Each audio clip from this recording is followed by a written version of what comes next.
It is October 9th, 2025, and a saint's tomb will be opened for the first time in 800 years. We also have giant stone spheres that have been discovered in Costa Rica. On top of that, we have reports of a bizarre crash at everyone's favorite place, Area 51, and CERN has turned lead into gold. This is Inverted World Live.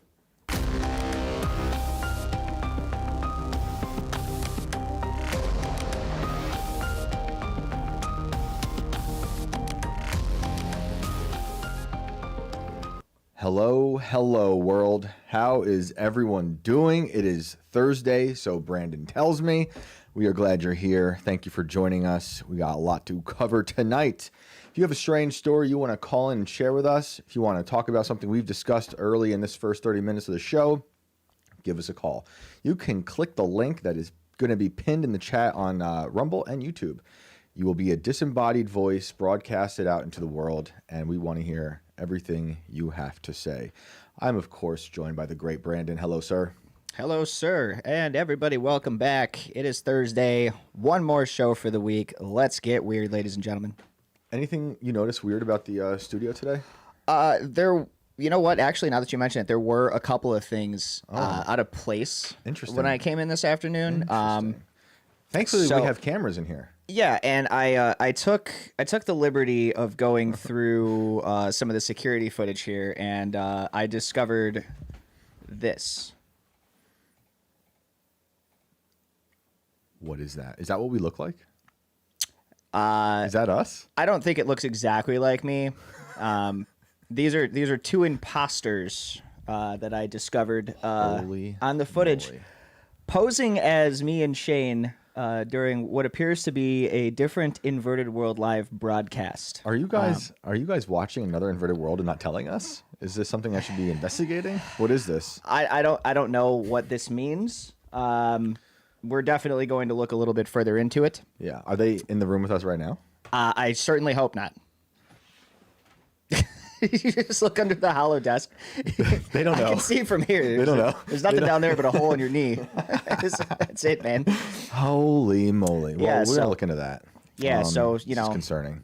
we know about you guys. We're on to you guys. No one is fooled here. Inverted world. Yeah. It's verted world. It's Yeah, preverted. Preverted. Not perverted, preverted. Oh, know you people. all right. Well, we'll look into that. So let's start with some saint news. There's a lot of things in the news today. I noticed it was like a lot of things that have been uncovered for the first time in ages. And I find that interesting. So we sort of have a theme. Yeah. And look at me. I'm like, am I growing? Screwed your camera. Am I growing while live on air right now? My microphone feels to be sinking. Yeah, I actually accused Shane of being taller when he came in today because I couldn't understand what the hell happened with the camera. But now that I have that imposters footage, I know exactly. So interesting. Studio crashing bastards. Now we have an investigation afoot. So let's pull this up here, shall we? In the Daily Mail, our favorite place. They've always got the best news in the Daily Mail. Saint's tomb to be unsealed for first time in 800 years, and his bones to be used in an ancient ritual. There you have it. The remains of a beloved saint are set to be removed from his tomb and put on display for the first time in 800 years as part of an ancient Catholic ritual. And I want to say, any Catholics out there listening, and you know about this, please do call in. I tried getting one Mr. Seamus Coughlin in this room, but he had other plans. He had to host a little show you might have heard of called Timcast IRL. Yeah, he's been fairly busy today, actually. Unbelievable, Seamus. Unbelievable. Actually, one of the very first guests I ever had on this show in its very first iteration was probably somewhere behind a paywall on timcast.com. But it's a great episode. Seamus is a great dude. Everyone should go look him up and help him out with his campaign to create this new Freedom Tunes he's doing. But I love that episode we did. That must have been almost 5 years ago now. We get into a lot of stuff, personal stuff, religion, Catholicism. It really was fascinating. Seamus was also there the day I was hired, and it was a hilarious night of him doing the Fauci voice, him and Tim doing the Fauci voice back and forth. Anyway, We'll get him here soon. I think there was an animation actually created about that night because I seen some of that. Yeah, there was. When Tim was in Chicago, he showed it to me, and I was like, "What the hell are you guys doing out there?" It was incredible. Yeah. So the bones of Saint Francis of Assisi will be showcased at the basilica bearing his name in Italy from February 22nd to March 22nd, 2026, for veneration, which is a traditional form of reverence and respect given to saints. According to ancient texts, the practice of veneration originated after the martyrdom of Saint Polycarp, who was burned alive and then stabbed for refusing to worship the Roman emperor nearly 1,870 years ago. Let me get that right. They stabbed him after they burned him alive. Yeah. So I think it would have been more effective to stab him while he was still alive. No, you want to make sure it was brutal. Brutal for everyone watching. Pretty gangster of him. Knowing what would happen. But if you guys have read your do they also New Testament, is this is a thing? Mm-hmm. Like this is an actual thing. Mm-hmm. Yeah. Like did they know this guy 800 years ago, like, hey, by the way, we're going to exhume you in 800 years and put you on display and do all this kind of crazy shit? So that was a different saint, but this saint for Assisi that we're talking about in the article, I don't think he knew. But I don't think any of these people knew. They started doing this. I don't think he died knowing he'd be a saint and all that stuff. I don't think many of them do. Yeah. Correct me if I'm wrong, Catholics out there listening. This is above my pay grade, but I think a lot of them become saints afterwards. But the people who I believe buried him, Francis, they knew he was special, and they gave him a special burial. And I think they built a chapel on top of him. Again, I don't have all those details absolutely worked out in my head like I should, but other people definitely knew. I think he was experiencing like stigmata as well. I mean, like. It sounds like it sounds like it's like an honorable thing to happen, but it also sounds completely crazy. Bad things typically happen to you, and when you eventually become a saint. Like I couldn't see if I was in this position, I couldn't see myself signing up to be like, yeah, go ahead and just put me on display in a couple hundred years once I'm that part I don't know, but I do know for a lot of these guys, especially if you read the apostles and what happened to them, they do sign up knowing for this faith and for being a follower of Christ and spreading the gospel, especially back then, that you are signing up for what will be a untimely and brutal death. And then defamation following, but honorable defamation. I mean, they're brothers in Christ and they did what was right and a very brave thing. But it is many brutal stories, many brutal stories, which is why, the Romans and others like to set an example and brutally murder you and then even defile your corpse.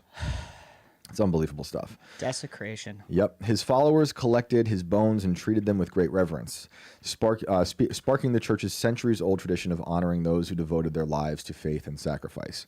St. Francis's body will be moved from its tomb in the crypt and placed at the foot of the papal altar in the lower church of the basilica.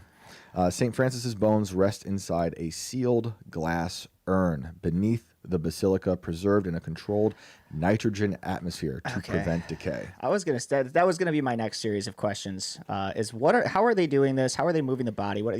Yeah. In my head, I see somebody picking up a femur and going, "Hey, Joey, go long," and it's just like, eh. No, there was no joke that went into this. So when they buried him initially, I believe, again, Catholics out there who know this better, do call in and correct me, but I believe they buried him in sort of like a nondescript location beneath the church. And then years later, I think it was the Catechin, the Catechin. I'm thinking of the song he wrote. But anyway, the Vatican went in and uncovered it. I think they were burying around. They found the slab, they opened it, and they put him back together. I was gonna say, I know there's a lot of places too that will have like underground tombs and catacombs and stuff underneath that they are like old school burial grounds for a lot of priests and stuff that were in the church. They just keep them there. Oh yeah, one of the colleges I used to teach at was a Catholic college, and unfortunately, it's since also, as you can imagine, has been captured by leftist ideology, which is insane. But they had catacombs there, and they also had a big nun cemetery. And I used to teach in this little chapel that was above one of the catacombs. I actually got married in that chapel. It was a beautiful chapel. Sounds creepy. It was. It could only hold a few people. We did a small wedding, but it had a glass roof, and it was the oldest chapel in like Westchester, the county, Westchester, New York. And a man built it for his wife. Super small. I could fit my little class of 15 in there. Had a dirt floor and pews, and the original roof caved in during a hurricane. And then the college hired Maya Lin, who did the Vietnam Memorial, and a really cool wave fields at the Storm King Art Center in New York to do the glass roof, which made it really amazing. So like on our wedding day, sun just beaming through the glass roof. It was incredible. I love that little church. I'll digress. What remains are aged, yellowed skeletal fragments, the long, fragile bones of the arms and legs, the curved line of ribs, and pieces of the skull arranged reverently within a protective casing. So you can scroll down a bit and show the people that image, but they did take care once going in there many years after him initially being buried to put him together in what you are looking at now. When his tomb was first opened in 1818, witnesses described the skeleton as remarkably intact for its age, wrapped in remnants of a coarse woolen habit consistent with the humble robes of the Franciscan order he founded. What are you thinking? Brandon's in shock over here. I mean, yeah, in my opinion, this is kind of fucked up. I mean, like, I don't know. Like, we're pulling this dude's bones out and putting them in a box and reassembling them reverently and putting them on display. I don't know. Like, I don't know, man. I don't know how I feel about worshiping anything other than Christ. I mean, I know how I feel. I don't worship anything other than Christ. That too. Like, what's the deal with that? But in the Catholic Church, they have their saints, and they will say they pray to saints for help, as if you would ask a friend for help in prayer. You know, and I wish Seamus was here. I'm actually texting him. I thought right it was now. more like a saint, just kind of like, yeah, like looking over you, not opposed to like, yeah, I pray directly to a saint. I didn't really know that was a thing. Yeah, which is on me, but this. I don't know about this, guys. I'm texting yeah, the resident Catholic text right away. now. I mean, again, I don't like to knock traditions. Like, there's stuff that's super, super old, and I get it. But like everything about this just feels wrong to me. So, you know, correct me if I'm wrong, but this is wrong. I understand the veneration though, and I understand the importance of saints within the Catholic Church, and I love these stories of what these men have done. And I think Seamus might show up. It'll be later on, guys, so stick around. We'll sneak. Is Seamus going to come rolling in here? I think so. He said after. We're going to have to open the door for him. I don't think we locked it. Yeah. But. Hopefully, yeah. Well, one of us will get up and I'll go get it. I'll go get him. But my wife, grew up in this Greek orphanage, and I think he'll be here. And they were, so it was Greek Orthodox Church, and they did a lot of like making of icons, which you see a lot of in Catholicism and in the Greek Orthodox Church. And so a lot of her extended family is still in Greece, and she was able to go over there. And there's a saint in Greece who, is in like another type of case, but I think I could be getting this wrong, but I think his foot is exposed, and people go there to kiss the foot. And she had a major issue with that. Just she couldn't do it. Everyone else is lining up to kiss the foot. She couldn't do it. She was also really young at the time. I don't think I would do it either. But this is, these people are venerated, and the saints are no joke, obviously in Catholicism. So we're going to have to ask Mr. Seamus some questions. The saint claimed he had a vision of an angelic being, and when he came back to reality, there were crucifixion marks on his palms. The wounds appeared to be similar to those of Jesus when he was nailed to the cross, which is the stigmata. I believe the story goes that St. Francis, he was hiding that fact, that he was experiencing stigmata. Vatican News, the official outlet of the Vatican, said the 800th anniversary of the death of St. Francis will be a time of remembrance and renewal, a celebration of a life that blossoms from the gift and offering of oneself, a seed sown in the earth that continues to bear fruits of peace, faith, and love. How could you be mad at that? The event's motto is St. Francis Lives. St. Francis, an Italian friar and mystic, is the patron saint of animals, the environment, ecology, and Italy, known for his love of all God's creatures and his founding of the Franciscan order, which serves the poor and marginalized. So he was born as Giovanni di Pietro di Bernardone, and he was born between 1181 and 1182 to Pietro de Bernardone, a wealthy cloth merchant, and Lady Pica, who may have been French. While his father was away on business in France, his mother named the baby Giovanni. But when Pietro returned, he changed it to Francesco, inspired by his love of France or his wife's heritage. In his early adulthood, Francis experienced a spiritual transformation after a series of visions and encounters with poverty. He renounced his family's wealth, embracing a life of simplicity, humility, and service, and founded the Franciscan order, emphasizing poverty, compassion, and devotion to God. While St. Francis is renowned for his deep faith and devotion of all living things, Christians believe he performed several miracles. The most famous was the miracle of the stigmata, which occurred after he had a vision of a seraph, an angelic being with 6 wings. I love the depictions of the various angels. If you guys haven't looked up what angels look like biblically, you should, because it's not just the winged people-looking type angels that Hallmark movies want you to think of. There are many. My favorite are the Ophanim. As the vision faded, it left marks on his body resembling the wounds of the crucified Christ, a phenomenon known as stigmata. Francis died in 1226 at the age of 44 and was canonized 2 years later in 1228 by Pope Gregory IX. So there we'll have it. We'll leave it there because I want to get to this other stuff, and I want to keep that open here for when Mr. Coughlin gets here. Now he better. So there's that. Now we have these spheres. We have some spheres, and as you guys know, we love a good sphere in this room. So many spheres. It's been a big year for spheres. These, unlike the ones we typically talk about, the bogus spheres that are floating around in the atmosphere, these were found in the ground. Stoner spheres. Ooh, good band name. Archaeologists found a giant stone. Okay, the headline's already wrong there. Goodness. Yeah, it's stupid. I can't even get the headline right. I'm going to throw my phone through the window. Archaeologists found giant stone spheres in Costa Rica's jungle. And before I say, I'm sure it'll say it's in the article, but these spheres were found a while ago, but for some reason it's news now, which is always, I'm always interested in why they're writing about this stuff now. It's okay. So like in this picture, it looks like it was unearthed. But it also doesn't look like it was buried very deep. So what? They buried it so they could dig it up a year later, like a time capsule, be like, look what we found. This does look posed, right? Yeah. On top of the fact that they have these at like your local mall.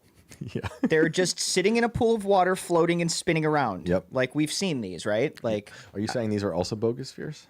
Yes. All right. New bogus spheres. Well, guys, you think this thing is gonna fly? Imagine. I would be more convinced. They're super heavy. Could. They're saying it's 16 tons. That sounds about right. If this thing flies, that'd be interesting. Yeah, I would. That's a weapon of mass I'd shut up destruction. if I saw this thing leave the ground. Are they going to cut it open? I have questions. We don't want to know what's inside of it, but we also don't know what it's made out of. Well, everyone, in the heart of Costa Rica, a series of mysterious, perfectly spherical stones have puzzled archaeologists and historians for nearly a century. So this is a 100-year-old story. Why is it in the news now? These massive rock spheres, some weighing as much as 16 tons, are scattered across the country, particularly in the Osa Peninsula. Their origins and purpose remain one of the most enduring archaeological mysteries, sparking wild theories ranging from ancient extraterrestrial visitors to connections with the lost city of Atlantis. I like it. According to a study published by the Met in 2021, the spheres were scientifically analyzed as early as 1930. We're almost on 100 years here, like I said. But even today, scholars continue to debate their exact purpose and origin. Discovered in the 1930s, Costa Rica's stone spheres have become a symbol of the country's ancient past, but their true purpose is still a mystery. Despite plenty of research, scholars can't agree on why they were made, with theories ranging from local craftsmanship to more wild ideas like extraterrestrial involvement. I think AI wrote this. I think AI wrote this article. And I think these stones were originally made to be part of a person's garden. What if there's something much deeper to it, much darker? I can see how they're trying to delve into that notion. What if they're dragon eggs? By suggesting that theories range from local craftsmanship to extraterrestrial involvement. It's a big spectrum. The gap there is pretty big, Shane. It's a really big spectrum. That's a big gap, Shane-o. Yes. I totally understand. It's a mystery, right? But how about these photos? Can you scroll down? I think maybe scroll down and show them this wonderful photo. Like, this is like a wedding photo. This is beautiful. Look at this. It's holding itself like. Look at this. This is certainly posed. Unless it looks like it just rose out of the ground here. We know that's not the case. Or it was placed there by the Gideons, like Maybe. They do with those Bibles in the hotel rooms. Imagine the photo shoot. They have to how are they moving this? Hey, we got to move this thing, Alejandro, into the forest for another photo. 16 tons. I have not moved things that are 16 tons, but as a furniture mover, I have moved some very heavy things with just another guy. It is no joke. I used to think about being building pyramids all the time. If people. This is such a low res photo. It's so easy for me to be like, this is fake. Is it AI? They credited the National Museum of Costa Rica. So is Costa Rica even real? Is the heaviest thing I ever moved is like a 1,000-pound foo dog. You know foo dogs? Those the lions that have their paw on like a globe. It's like a protection symbol. They're like a Chinese symbol. We went to this mansion and had to move 2 foo dogs, giant. Each one weighed 1,000 pounds, maybe more, and it actually broke our the lift on the box truck. So I'm just thinking about these guys. Someone's moving these things. They probably got machinery. I was just a dude with another dude. I mean, and that's gonna be clipped now. I'm gonna throw out a crazy theory here and just say that maybe because they were round, they were able to be rolled. Maybe, Brandon. Maybe, but I'm not trying to start any kind of conspiracies here, but I mean, you can't control where this thing is going to roll. You're going to have some magic powers. Well, yeah, obviously, you got to have a contingency in case one of these things takes off, man. That's a snowball effect we've never seen. I think something's inside of it. I think something's inside of them. Also, not perfectly spherical. No, I can't imagine that these do look like they were old. That one in the back is literally what I would look like when my hair's all gone. I have a misshapen skull. This kind of gimpy one back here. The one with the lines and the dimple. Yeah, yeah. That's me once I'm in my old age. We'll return in a few in a few years. That will be me. I'm gonna Photoshop that on your head. Just put it on your freckles neck for on it and entire episode. Anyway, we have the technology. We have the technology. They are thought to date back to around the 7th century AD, and the skill involved in creating them suggests the people who made them. So we're already talking about people making them had the advanced tools and knowledge. Hey, they also had the technology.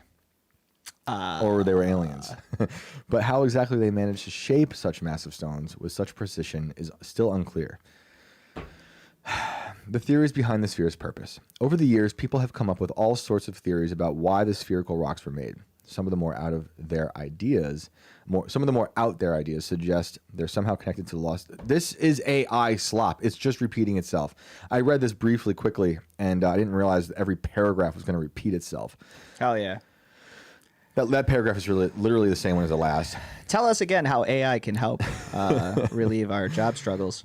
Someone was fired and replaced by whatever machine wrote this slop. And that person probably was a terrible writer too. We're lost. Do you think the AI is getting yelled at or reprimanded or Nope, because it's probably a whole network of AI. Suspended the editor's with pay. AI. Yeah. It's being posted by AI. Everything's AI. But many scholars aren't buying those theories, which we've already discussed 10 times. They argue that the carving methods used for the spheres are typical of pre-Columbian cultures, especially the Borucan people who lived in the area between 800 and 1500 AD.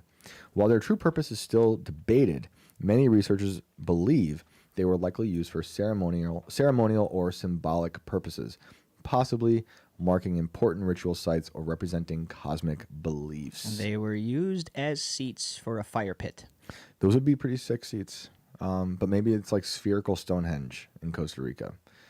What is this? Finca 6, located in the Osa Peninsula, has become a key site for the ongoing study of Costa Rica's giant stones.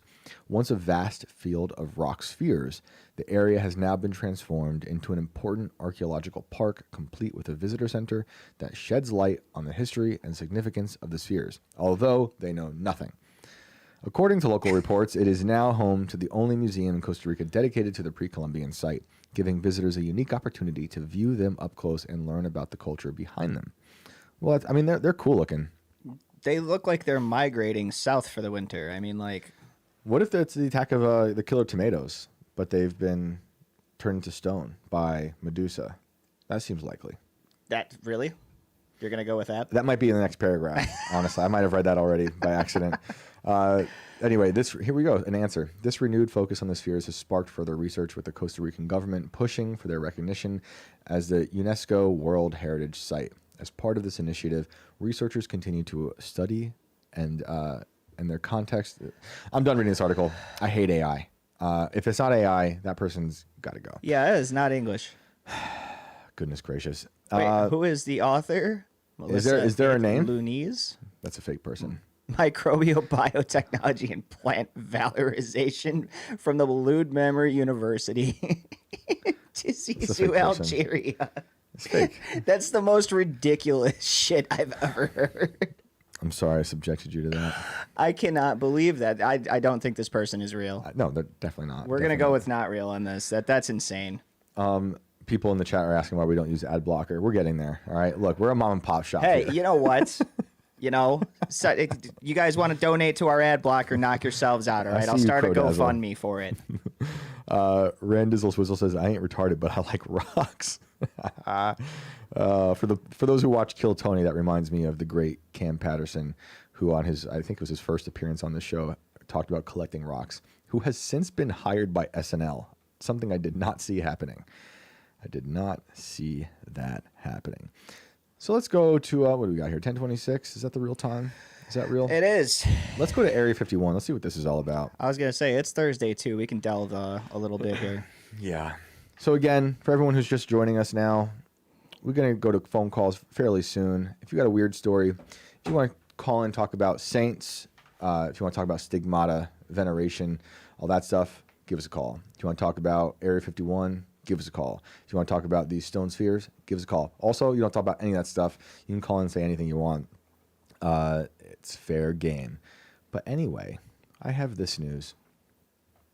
The FBI opens investigation into bizarre crash near secretive Area 51. It's a secret. Yeah, no one knows about it. Don't tell anybody. It's our secret. The FBI has opened an investigation into a crash near the top secret base, Area 51. So you know it's going to be good because the FBI is just great at investigating. They're super good at opening investigations. They're just not that great at closing them. At investigating. I'm sure there's some good ones out there, but I haven't seen them in a while. Whoa. He's been practicing that one, folks. In an October 4th statement, officials at Creech Air Force Base in Nevada revealed that an aircraft was involved in an incident crashing in the desert just miles from Area 51's restricted zone on September 23rd. So you might remember, listeners of the show, longtime listeners, that Area 51's had a lot of stuff going on lately. Before I continue this article, we had on July 4th, the Gothic fires allegedly started by a lightning bolt that allegedly crashed down and started like a, I think, 30,000 acre fire. And at the same time as that was happening, no one really believed it was a lightning bolt, but that's the story. At the same time, we had the story that was making the rounds about all those men who worked on top secret projects at Area 51 who believe that they've been infected by what they call the invisible enemy, giving them grapefruit-sized tumors. Literally, one guy says it altered his DNA, giving his son a brain tumor. His son was born with a brain tumor, and the father said it was because of his DNA being altered. So Area 51 has been in the news. It has been a wild year for Area 51. I believe the fire is done, but it took a while. It was a big, big fire. Also, it's tough for desert to burn. It's weird. We also went into other stories about prior chemical issues with Area 51. You can imagine a lot of stuff from Skunk Works, Lockheed Martin, dumping things that they've been working on and doing controlled burns in the late 90s. People were complaining about that. Workers there getting very sick. Anyway, you know about it being classified. I don't have to repeat it. There are no editors because these paragraphs just repeat everywhere I go. Built in 1955, Area 51 stayed off the public radar until 1989. When good old Bob Lazar made claims on television that he'd worked there studying extraterrestrial technology and spacecraft. I know people have lots of feelings about Bob Lazar. Jury's still out with me. I have a hard time just believing anyone, anytime. But I find it fascinating, and there are people who've corroborated his story despite the government allegedly wiping his history there. but it's certainly interesting, and it's just like it's also funny how we find out about a lot of these secret things due to leaks like that or whistleblowers, or something like Mount Weather, which is in this vicinity somewhere. That bunker for the continuity of government. It's under a mountain, if you don't know. And the only way we found out about that because a plane crashed into it. And they were like, "Yep, this is also our bunker where we hide our politicians." And it's not the only one. Anyway, while the Air Force stated the craft belonged to the base's 432nd Wing, social media users noted the Federal Aviation Administration put a temporary flight restriction in place over the area for a week, roughly 12 miles east of Area 51's security perimeter and about 24 miles from the base itself. The shutdown was justified simply as national security, with no further explanation given by the FAA. You guys know how we feel about that phrase in this room. That's bogus. National security is never about anyone's security, but the secret elites that are doing their secret nefarious. It's a get out of jail free card. Yeah. Oh yeah. Sorry, it's national security. Can't talk about that as national security. Yeah, it's like no questions asked, like straight up. Oh, okay. Well, we'll just shut up and ignore it then. Yep. You need digital ID. It's national security. I'll just forget this. It's fine. Yep. However, the Air Force has revealed even stranger developments after military personnel cleared the site, leaving nothing for the public to discover.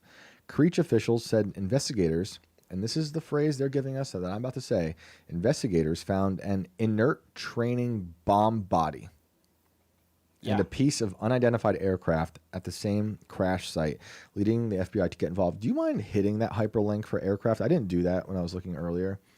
You see that in the paragraph that starts with Creech officials?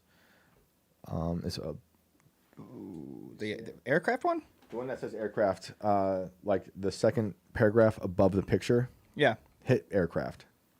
I'm curious what that brings us to. Plain news. It doesn't bring us anything. It's literally just a hyperlink to aircrafts. I was like, because you would think, okay, guys, you would think if I were writing this, I would hyperlink inert training bomb body to something that might expand on that if I were being lazy while writing this, or I would try to expand on that. Now, they might not have anything to expand with, but that's a crazy phrase to just drop in there. Flat out through aircraft. And just keep going. Like, oh, aircraft. They might not know what aircraft are. That's this thing that's you can sit in it and it flies up high. And yeah, we know what that is. According to the Air Force statement, officials believe someone deliberately tampered with the crash scene after the military departed the desert. Now that's some fun stuff right there. They said the aircraft piece was likely a plane panel, but from an unknown origin. Unknown origin is in quotes, just so you know, for those who are just listening. The Air Force stated that no further details are available at this time, but confirmed there were no injuries or fatalities during the unexplained incident. Jorg Arnu, a longtime Area 51 researcher who runs the website Dreamland Resort, he might be living at that RV compound place we were talking about yesterday. Oh, shit. What was it? Spacecraft RV World Center? Space something UFO trailer park place. Yeah. Limited. Dreamland Resort sounds interesting. He visited the crash site on September 27th to find completely cleared area with several tire tracks. And this was obviously not written in America, if you guys are looking at the spelling here. Tyre. Or this is another AI hallucination. Welcome to our AI hallucination in Inverted World Live. They really tore up the ground, he says, so it's impossible to find the impact mark. He said that in the video, adding that no debris remained visible. That said, the researcher admitted there could still be debris underground, and desert rains often wash hidden objects back to the surface, which might remind you of the whole conversation we had last night about the cyclone possibly making Amelia Earhart's plane resurface. This is where we're at. A lot of things are happening in the resurfacing world. I lost my spot. Sorry, guys. Creech Air Force Base sits less than 60 miles from where the crash supposedly happened. It's home to okay, I'm not going to read that. It's just another repeating paragraph. So fascinating. All this wild news is happening. Who knows what's real? I love that it's of unknown origin. Thinking of when they said it's a plane panel crashing, couldn't help but think of Donnie Darko. When's the last time you saw that movie? It's been probably a good 10 years. Great soundtrack. But I still remember like almost all of it. Great movie. I used to watch that movie a lot. So good. Screwed up. Yeah, it's so messed up. But who knows anyway? So, guys, we'd love to get to some calls. You guys can call in and talk about something we've discussed already. Or if you've got some strange story locked away in your brain that's been haunting you, give us a call. We'll hear you out. We're here till 12. At some point, Mr. Seamus Coughlin will be here. Texting him back right now. We're both on air live right now, texting each other, trying to get this crazy man in here, this leprechaun in the studio. Oh, so there's going to be people watching IRL as well, probably still. Yeah, because they're on after show. They're on after show, yeah. So if anybody's over there, they're going to be like, ooh, we saw him texting. So let's get to some calls. All right. Everyone's getting distracted by the articles and these stories. Yeah, we're gonna have to get an ad blocker at some point. Well, but maybe those are our sponsors. You guys don't know. The thing is like we have Brave, but we don't use it for the article transitions in OBS. We're using Edge, which is the problem. Right. So it's like, but it's because we use Brave for everything else behind the scenes, like me being able to preview the streams and all that stuff. So it's like, maybe we should just reverse that process. Yeah. I wasn't the one who made this process. I'm currently trying to refine little things as we find them. And I think this is probably going to be next on my list because I'm tired of it too. Yep. So let's see what we have here. Melchizedek says, I'm done with Shane being a bitch. The greatest writer of our time, and he has no balls. Well, I'm going to import those giant stones from Costa Rica to fix things, all right? Just give me some time. The shipping is incredible. You know, if I can't even afford the ad blockers, what do you guys think when we had to get these? And the ad blockers are free. That's the crazy part. Are they? Yeah. I don't know. I'm a caveman. We're making tons of money over here, guys, obviously, if we can't afford free ad blockers. So, you know. Born a Hawkeye says, Shane, is it time for you to tell us about your costume dressing habits? Are you talking about Halloween? Because I haven't really dressed up for Halloween in a long time, and you know, I'm kind of on the fence on how I feel about celebrating Halloween like I used to. So I do think you are participating in weird occult stuff, but I also like Halloween. So it's like a thin line of like, I don't want my kids to worship weird stuff and partake in like witchy BS. That you said, mean like Catholics exhuming 800-year-old bodies and putting them on display? The bone Catholics for are bone? coming for you now. Seamus is going to burst through that door like an angry leprechaun. Hopefully he could tell me what the hell that's about. I am trying to convince my wife to let me dress up as Hitler and her as Anne Frank for Halloween. Oh my God. It's going to take some finessing. I'm working on it though. I would love to show up like that. Imagine that, like with the hair I have left. Look, I will make a good Hitler. Would you just get a book costume, a giant oversized book costume, and write Mein Kampf on the front, that's fair. And then just walk around as the unabridged version? I was thinking about actually just being straight up Hitler and her being like with just having a thing that says a diary on it on a book. I wanted to be Tom Cruise, but I'm not fucking cool enough. Oh, dude, don't you could be Tom Cruise. No, man. You're too tall. No one could be Tom Cruise. Tom Cruise. You're like 5 feet too tall. Melchizedek, am I saying your name right? He said, I'm the one he said first. That's right. It's you. And he said he'll call in. Need a phone number, not a website. Well, all we have is Zoom, brother. Value and use of Shane. I want to take my Long Island girl with me to see you in Jersey on New Year. Oh, yeah. That'd be awesome on New Year's Eve. Dude, that'd be great. Love to see you. For those who haven't heard, I will be opening for the great Sam Tripoli at the Comedy Dojo. Great venue, great club. I love that place. I've been there. I've done a few sets there in the past few years, and it is phenomenal. It's a great room. Always a good time. The first time I did it there was with the Hoteps. It was the first time I saw Leonardo Joni perform. Hilarious. She like destroyed that room. It was so funny. So it'd be great. I've seen Tripoli there a few times. So cool. So that's on New Year's Eve. Can't wait for that. That'll be fun, dude. I hope you guys make it. That'd be great. Renee said Donnie Darko is on Tubi and Pluto and Hulu and Amazon. Thank you for letting everyone know. It's been a while. Fine Again said the spoon thief. That's right. He might be here at any moment. Hide your spoons if you have one on you, Brandon. He seems to collect those. He's got sticky fingers, that little leprechaun.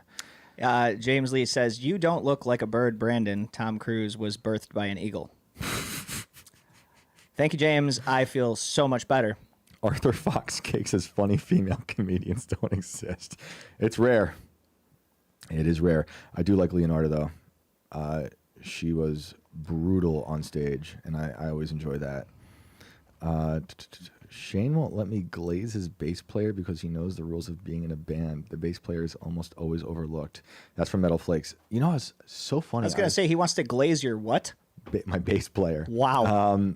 So look, it's so funny. I was just thinking about this, and I almost said it the other day, but I was like, it's going to offend the drummers out there and the guitar players out there. Oh, let's have it. Bass players are the underrated champions of every band. I love bass players. Like, they're great. And see, you use the term underrated, which I agree with. I think bass players are actually underrated. Dude, the bass player from Tool, bass player from Deftones. They're heavily overshadowed, but Rex they Brown, are... Pantera. Dude. Monkey. Oh, you mean, wait, from Korn? Fieldy. Yeah, dude, I love Oh, wait, bass he players. was guitar, wasn't he? Monkey was a guitar player. That's a guitar right. player. That's Fieldy, right. I always get him fucking confused. Yeah, well, they all have strange names. Bass players rule.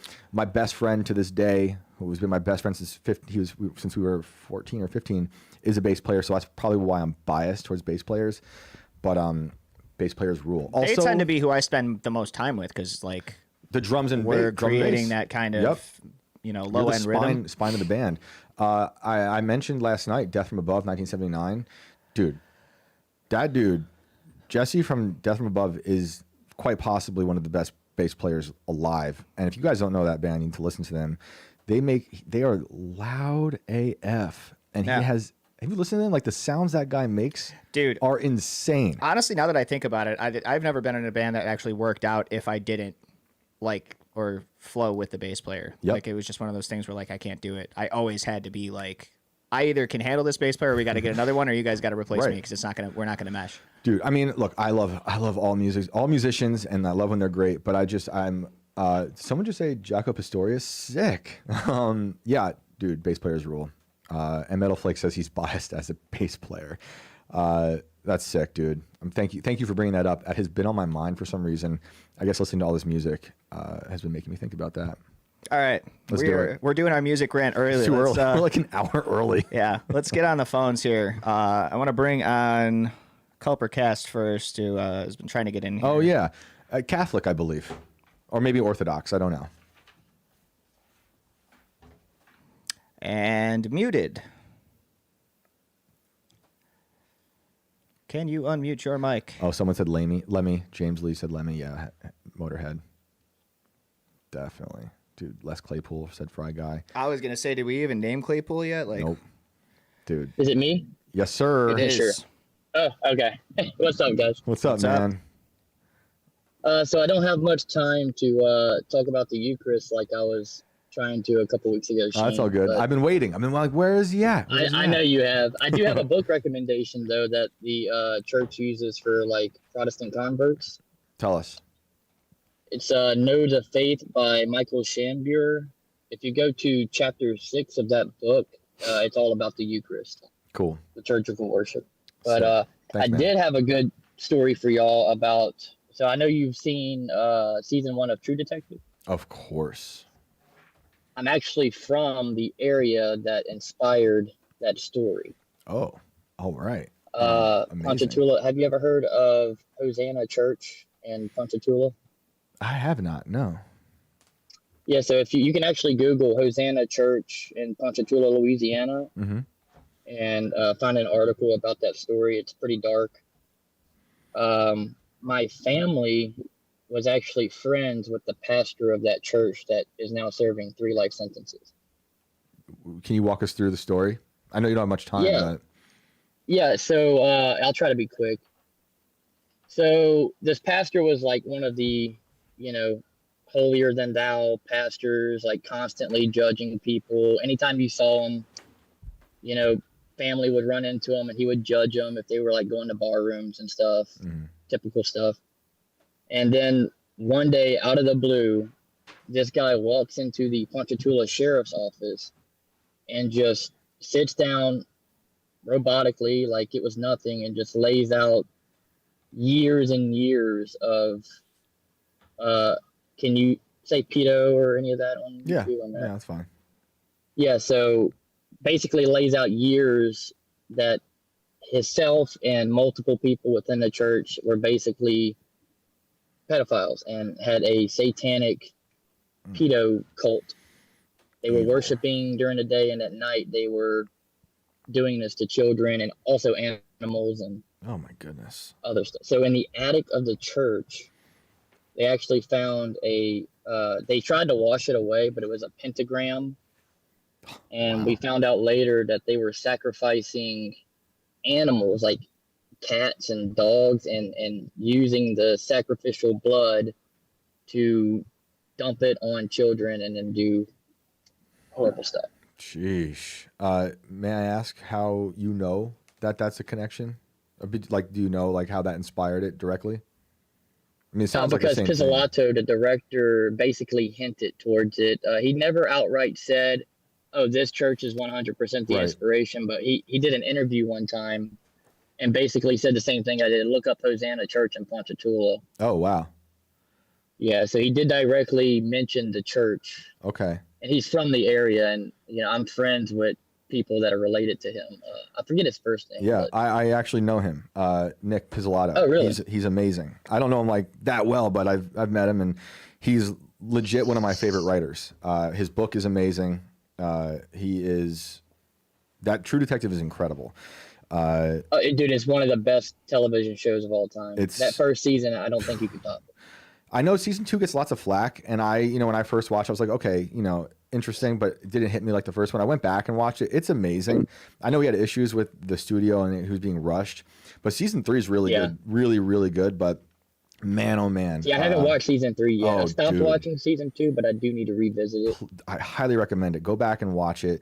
Watch season 3. It's incredible. But season 1 of True Detective, it changed TV in a way that The Sopranos did. Oh yeah, all those dude. years ago. And when I found out, because I knew about this was 2005, about the church, and like this incident really like destroyed the community. I can't imagine. I mean it's a horrific thing. It was like a centerpiece of the town, Horrific. It was, I still get chills, at certain parts of that season, and because it's like it felt like it was based on reality. When you're watching it, it was just too real. Some of these things, I'd watch all his interviews, but I wasn't watching them while watching the show. And just, there's a sense of like, where is this coming from? And I went down a deep dive. Now, like the story is like, what's really crazy about it is like how out of the blue. So there's a lot of conspiracies around this, of course. I still believe personally, there's a lot more people that were involved that we still don't know about. Oh yeah. And there's a conspiracy. I don't want to get too deep because I'm actually from there and don't want to.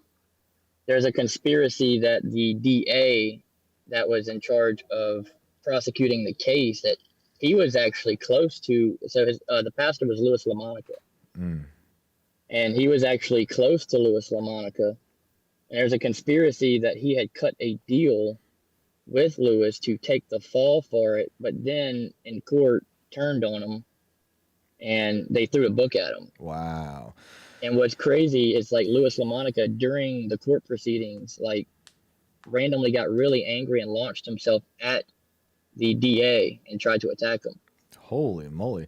All right. So this is a rabbit hole I'm going to have to go down. Dude, like go down it. You'll find so much. I still haven't gotten all the court documents.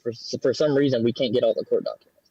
Yep. Well, they're probably hiding stuff, just like in True Detective, you see how that network is so deeply rooted across various institutions, the church, the police, all that stuff. And like, low lifes on the fringes of society who are kind of like. And there's also, so how in True Detective, like they made it, there was that mysterious character that you don't find out until the end that was actually, the crazy guy at the end that the Yellow King. They uncover. Yeah, exactly. There's a mysterious character in this case. It's a woman that nobody knows who she is, but everybody kept mentioning a woman that was involved. Wow. And we still have no idea who she is or if it's even real. That's insane. Yeah, I had no idea. I've heard him reference it a few times. I just never heard of the church. So I'll definitely be going down that rabbit hole. And for those of you who have not watched True Detective, highly recommend watching that show. It's incredible. It's terrifying, but it's just like that. How long ago was that? 10 years, 11, 12 years ago. And so much of the themes, I was in high school. There's so many of the themes in that first season are kind of like what we're talking about now with Epstein. You know, not so much like they don't get into like there's a financier and this blackmail operation, but in terms of trafficking, pedophiles, and how it's this evil thing happening across institutions, certainly in that. One, of course, voodoo is very big down here. Yes. Yep. So there's a lot of that involved in these stories, and there's a lot more cults in the area that are also very mysterious, and it's definitely a rabbit hole. I would recommend going down. Cool. Yeah, man. It's dark. I will check it out for sure. I appreciate that, and I thank you for the reference with the book. And when you do have more time... next time I have time, we can go into a deeper discussion on it. Please do. Awesome, man. Thank you for calling in. We'll talk later. Hey, thank y'all. Thanks for taking my call, guys. Bye. Thanks for being here. Have a good night. I'm going to go get Seamus. Yep, you as well, dude. All right, well, you know, looks like it's just us now. Oh, hey. Oh. We're live. You're live. Yeah. Relocate, Herbie. Hang on. It's pandemonium in here right now, guys. You know how it goes. Seamus, welcome. What's up, buddy? Hey, bro, how you doing? Have a seat. Does he have headphones? It's haunted. He does have headphones. Right down there to your right, you'll see. Not yet. We take phone calls, so some point. Okay. We don't need them just yet. I gotta mess with it. I was Seamus, not remotely is this prepared. Seamus over here? That's you over there in that corner there. God, look at So I'm gonna resize everything here on this. Give me a second. You guys go ahead and do your thing. All right. Well, Seamus, I'm gonna do something really quick. Let the people know who you are. I'm sure they already know, but. Oh, hey. So my name. By the way, am I coming through this mic? Oh, hang on.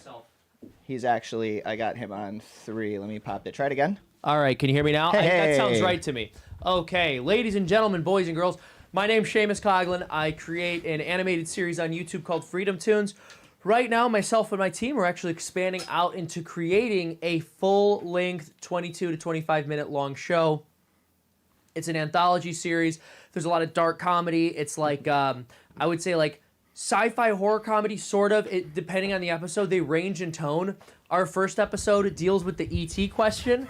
I think it's a lot of fun. I showed some of it to Shane. It's amazing. Thank you, brother. So funny. If you guys go to twistedplots.com and you support our campaign at the $10 level, you will get access to episode 1 right now. We've already finished our pilot. It's 25 minutes long. So if you guys go over there, support the show, you'll be helping us shape culture and entertainment. I feel like so many people who have tried to make conservative content have just sort of had their like self-insert lecture people. And I was guilty doing that a couple times when I was like 19, 20, 21, like very early on in this. But it's really important to just communicate your values through good stories. I mean, like, absolutely. Jesus told parables, right? Yep. We learned through story. Hollywood got everyone in America confused by telling certain kinds of stories. Like, Yes. It's about story. So if you believe in that, you want to help us make these cartoons, please go to twistedplots.com. I really think your audience in particular would really like it. I know they would. I mean, yeah, I think they would really like it. This is one of the funniest chats. These guys are hilarious. They love comedy. And they clearly love like, they're clearly interested kind of like in the supernatural and in morality. And yeah, the show. And Christianity. And Christianity. A lot of Christians out there. Dude, that's perfect because the show, part of what I like to do, because there's a lot of anthology shows like Black Mirror, Twilight Zone. The thing that bothered me about Black Mirror, there are a number of good episodes of that show that actually do have something quite profound to say. But some of it just feels like, what if the world was scary and bad things happened? And you don't feel like there's an exploration of what would you do? Right.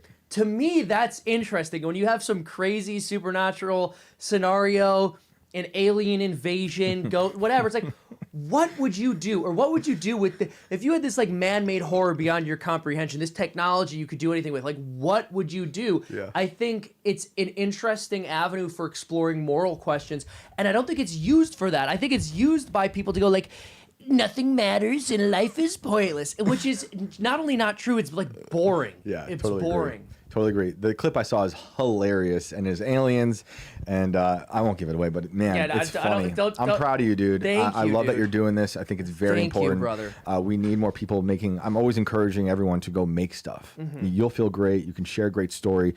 Stories are so important. Stories are immortal, right? They'll live beyond us. So happy you're doing that, dude. So glad you're here. Dude, I'm happy to be here. Yeah, I just wrapped up. I was guest hosting Timcast because he's out of town. I never heard of that. And I got my buddy's back from Chicago has this like little show. It's like a podcast. It's sort of okay. It's like there's video and it's like it's kind of a podcast. Interesting. Yeah, no, I saw some of it. You're doing great, dude. It's good to see you back in the hosting chair.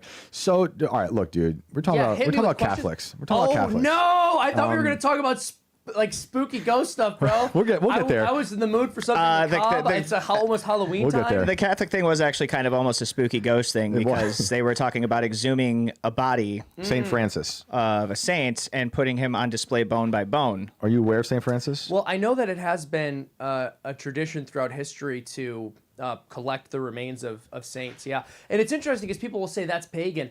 But that was one of the reasons the pagans hated the Catholic Church early on. That's one of the reasons the pagans hated early Christians is they're like, that's creepy. And even, in the Old Testament, you have people like moving the bones of their ancestors to different places when they move. Because man is not just a soul, right? Man is a body-soul composite. So your body, it's not like you're a body and you have a soul, or you're a soul and you have a body. You are a body and a soul. And part of why we believe in the resurrection is exactly for that reason, because you are both. For it to be you, it has to be both. And there's a lot of interesting, like, speculative theological debate over whether what goes to heaven after you die, like, it is you, but prior to the resurrection, it's just your soul, so you're not totally complete. And of course you're with God and he is your completion, but there's like a really fascinating niche theological discussion there that I'm not educated enough to get into, but I just think it's cool that there are people who do think about these things. I love that stuff. Yeah, We try to talk about it all the time. Obviously, it's way above my pay grade. Yeah, no, me too. But I think it's fascinating to think about. So, yeah, I was just interested because it's the first time in 800 years that they're letting people, like the public, view the bones of St. Francis, who, was like a saint for like poverty and helping out the poor, which I'm all for that. I think it was St. Jude's arm or leg. I saw it. It went on tour. It was like going to different churches in the country, and I got to see it. It was incredible. It was incredible. It's a humbling reminder, that this is real, that this stuff did happen. The saints are people. Like, there's something humbling. It's a dead body. Another reason that saints are exhumed is to see if they're incorrupt. There are certain saints who they've dug up who, like, their body didn't rot. Oh, can you explain that? Yes. That's what I was thinking about earlier. Yeah. Because this guy's just bones. Yeah, so how he's do you... just bones. Well, so it's not like if you're a saint, there's just a guarantee you're going to be incorrupt. It's something that happens. Like, it's not like if your body decays, you're not going to heaven. He rotted. He's out. Out of here. It's that if there's just been certain instances of that happening, of them like digging up someone's body when they were going through their cause for canonization, and they found that like their body had not decomposed, right, or had decomposed at like an abnormally slow rate. It's a very fascinating thing. Yeah, because like, my wife Nancy went to Greece. I was telling them earlier, and when she was a kid, and they wanted everyone to kiss the foot of one of these saints. She didn't do it. She thought it was a little creepy, and that's kind of like. I can understand that, especially as a kid, where you're like, can I ask you what saint was it? What body was it? I forget. I couldn't. It's probably like a Spiro, Saint Spiro or Giro. Because some of those too, if I'm not mistaken, are like, they do stuff to it to keep it more lively. It's not like the actual. You're not like touching the actual body or something like that. I was gonna say that's kind of weird. Yeah, I'm gonna throw the word weird in there. Yeah, that's like he's our. I'm on the fence about. Would you say you're agnostic, atheist? Where are you at? This is intervention, by the way. Well, I mean, Great. Listen, like eating Christ's flesh and drinking his blood is weird. Like, if you want to go by worldly standards, it is. And that's one of the important things about Christianity is I believe it's true. And so even if it seems weird to the outside world, if it's true, you got to go with it. Yeah, I do too. I've come a long way since our first time. This is the first time I had you on this show. That's right. I did your show early when we were at the old house. It was like maybe 5 years ago or so. And, oh my gosh, was it 5 years ago? Just about coming up 5. Yeah, we're old. I'm way older than you. You're still like, so what are you, 22? No, I turned 30 recently. Oh man, that's amazing. Yeah, so I'm having that old days. that third life crisis. Yeah, I'm 60 now. We had an exorcist on the show who was not Catholic. Oh, interesting. What do you think about that? I mean, where are you with exorcisms? Oh yeah, I mean, I have my appointment booked for next week. But I think we're actually going to bring him in right now. We're going to film it live.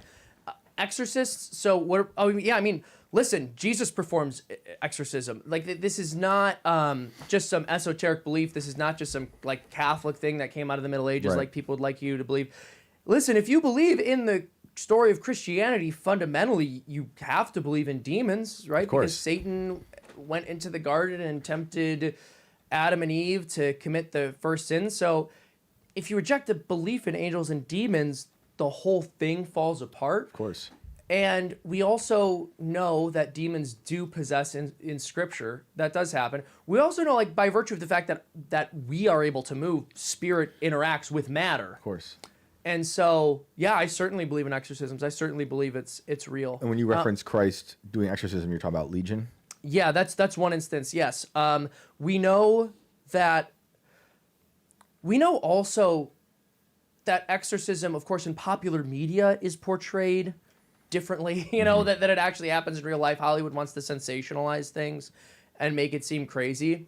But the really creepy thing, and this is something I learned, this was years ago, I was listening to a priest named Malachi Martin, and he was a former exorcist, and he said when someone is in the process of exorcism, when they're having a demon exorcised from their body, and they vomit and they urinate and they blaspheme and they're screaming and doing all these crazy things, he's like, those are the mild cases of possession. In severe cases of possession, they seem like totally normal people. Oh, because it's completely... Because it's just completely consumed them. And you look at some of our political leaders walking around today and some of the things you're doing. Let's name them. Newsom, Schiff, Pelosi, well, Lindsey and that's Graham. the thing. You have a lot of people who will go, who will say that they're Satanists. Yeah. And it's kind of a LARP. It's like, no, dude, the real Satanists don't tell you who they are. Of course. Because if you knew who they were and what they were doing... Right. We just had a caller call in talking about a church, I believe it was in Louisiana. This is a church that was True Detective Season 1 was based off of.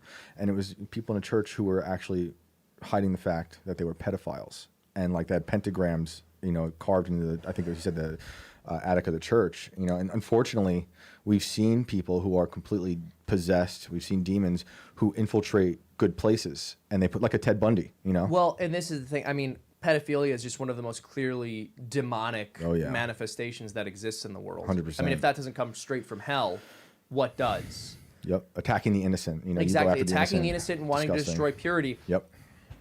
This is actually, this is Satan's playbook. It's just an extreme version of it. He wants to destroy innocence. And that's what happens to people as they become increasingly sexually perverted through their life. It's not to say they all become pedophiles, but they'll become angrier and angrier and more off-put by innocence, by beauty, by truth. Yep.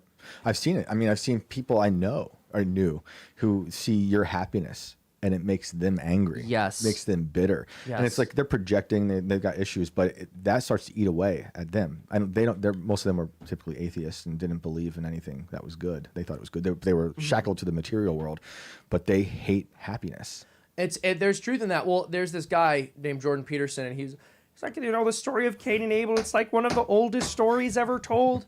But he's like the quarreling brothers. But the truth in that is, listen, Cain and Abel, it just repeats over and over again.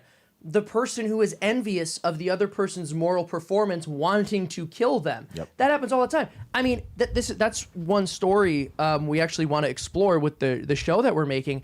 I feel like that story is never told. Yeah. We've stopped telling that story. Yeah. It's always like evil, Right. right-wing Christian authoritarian kills innocent gay person or something. Right.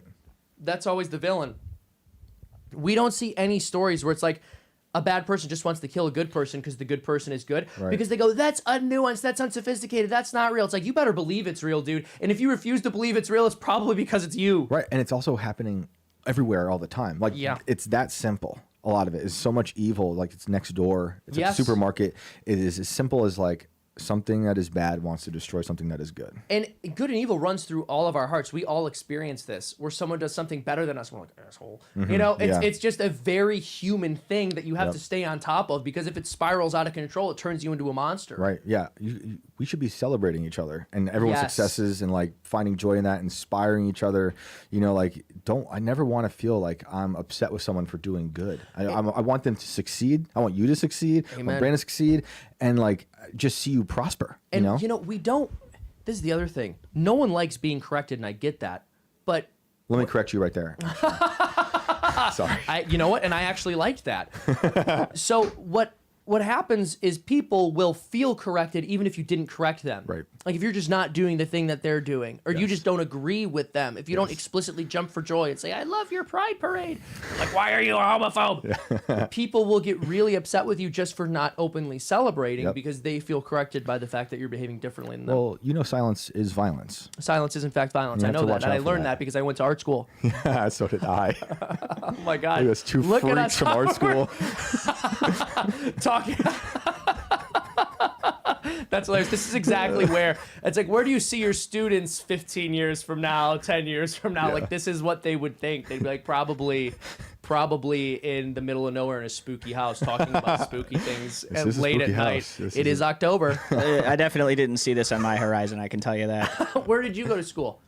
John F. Kennedy on the south side. Oh, okay, nice. Yeah. Oh, that's a Bears. That's right. You hat. guys, so many Yeah. Chicago Wild. people. That's wild. Yeah. Well, Tim collects them, and Tim. I'm this is really surrounded by funny because them. well, I won't be doxing myself because but originally I'm from Midway, but and I was from like the same block as Tim. We didn't know that until we met, which is Crazy. also really nuts because It's it amazing. was like years and years and years. I'm honestly surprised I never met you before because I used to hang out with Tim all the time. Tim used to sleep on my couch. How long? Well, so Tim and I didn't meet until like 5 years ago.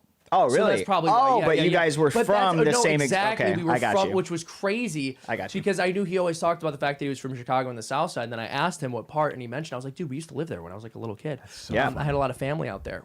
Dude, it's a small world. It's a small world. so bizarre. What did you go to school for? Absolutely no reason at all. Nice, nice. Smart. I quit high school junior year because I didn't want to deal with the bullshit they were forcing me into. I didn't want to go to college. I wanted to play music, and I knew that. So I left, got a job, did concrete work when I was 17, working with my buddy's dad. Rest in peace to my buddy and his dad. Oh man, I'm sorry. And just picked up a drum set. You know, it was one of those Independence Day stories about a crop duster, and been doing that ever since. You know? That's awesome. So- Can I ask, were you like more friends with Tim or more friends with Chris, or just both? It was kind of both. I mean, I palled around with Tim a lot because we were always looking for skate spots. So we would just jump in his car, you know, with like no money, try to find a spot to go skate somewhere in the suburbs, end up getting stranded there, try to have his sister Lisa come pick us up or something, you know, and then we would have to, or Chris would grab us and we'd ride back with him, or we'd end up stranded somewhere. But it was always just about going and finding a dope ass skate spot, getting some footage, chilling out. What was Tim like back then? Almost exactly as he is now. I believe it. I can tell you one tidbit. He was in the beanie when we were 16, and he slept in the beanie.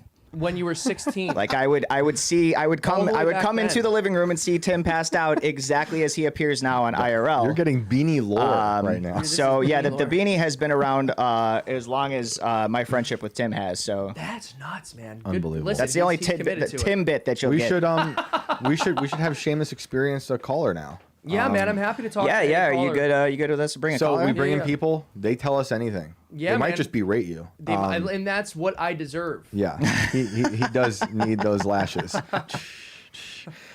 They tell us sometimes spooky stories. They might talk Dude. about something we talked about already. I'm gonna be honest. I Yeah. love a spooky story. All right, good. I would love a spooky Good. story. Right? Well, I feel like we'll I'm get in the through mood some. for that. We've got a person in here that has 666 in their name, Don't so do that. Don't do that.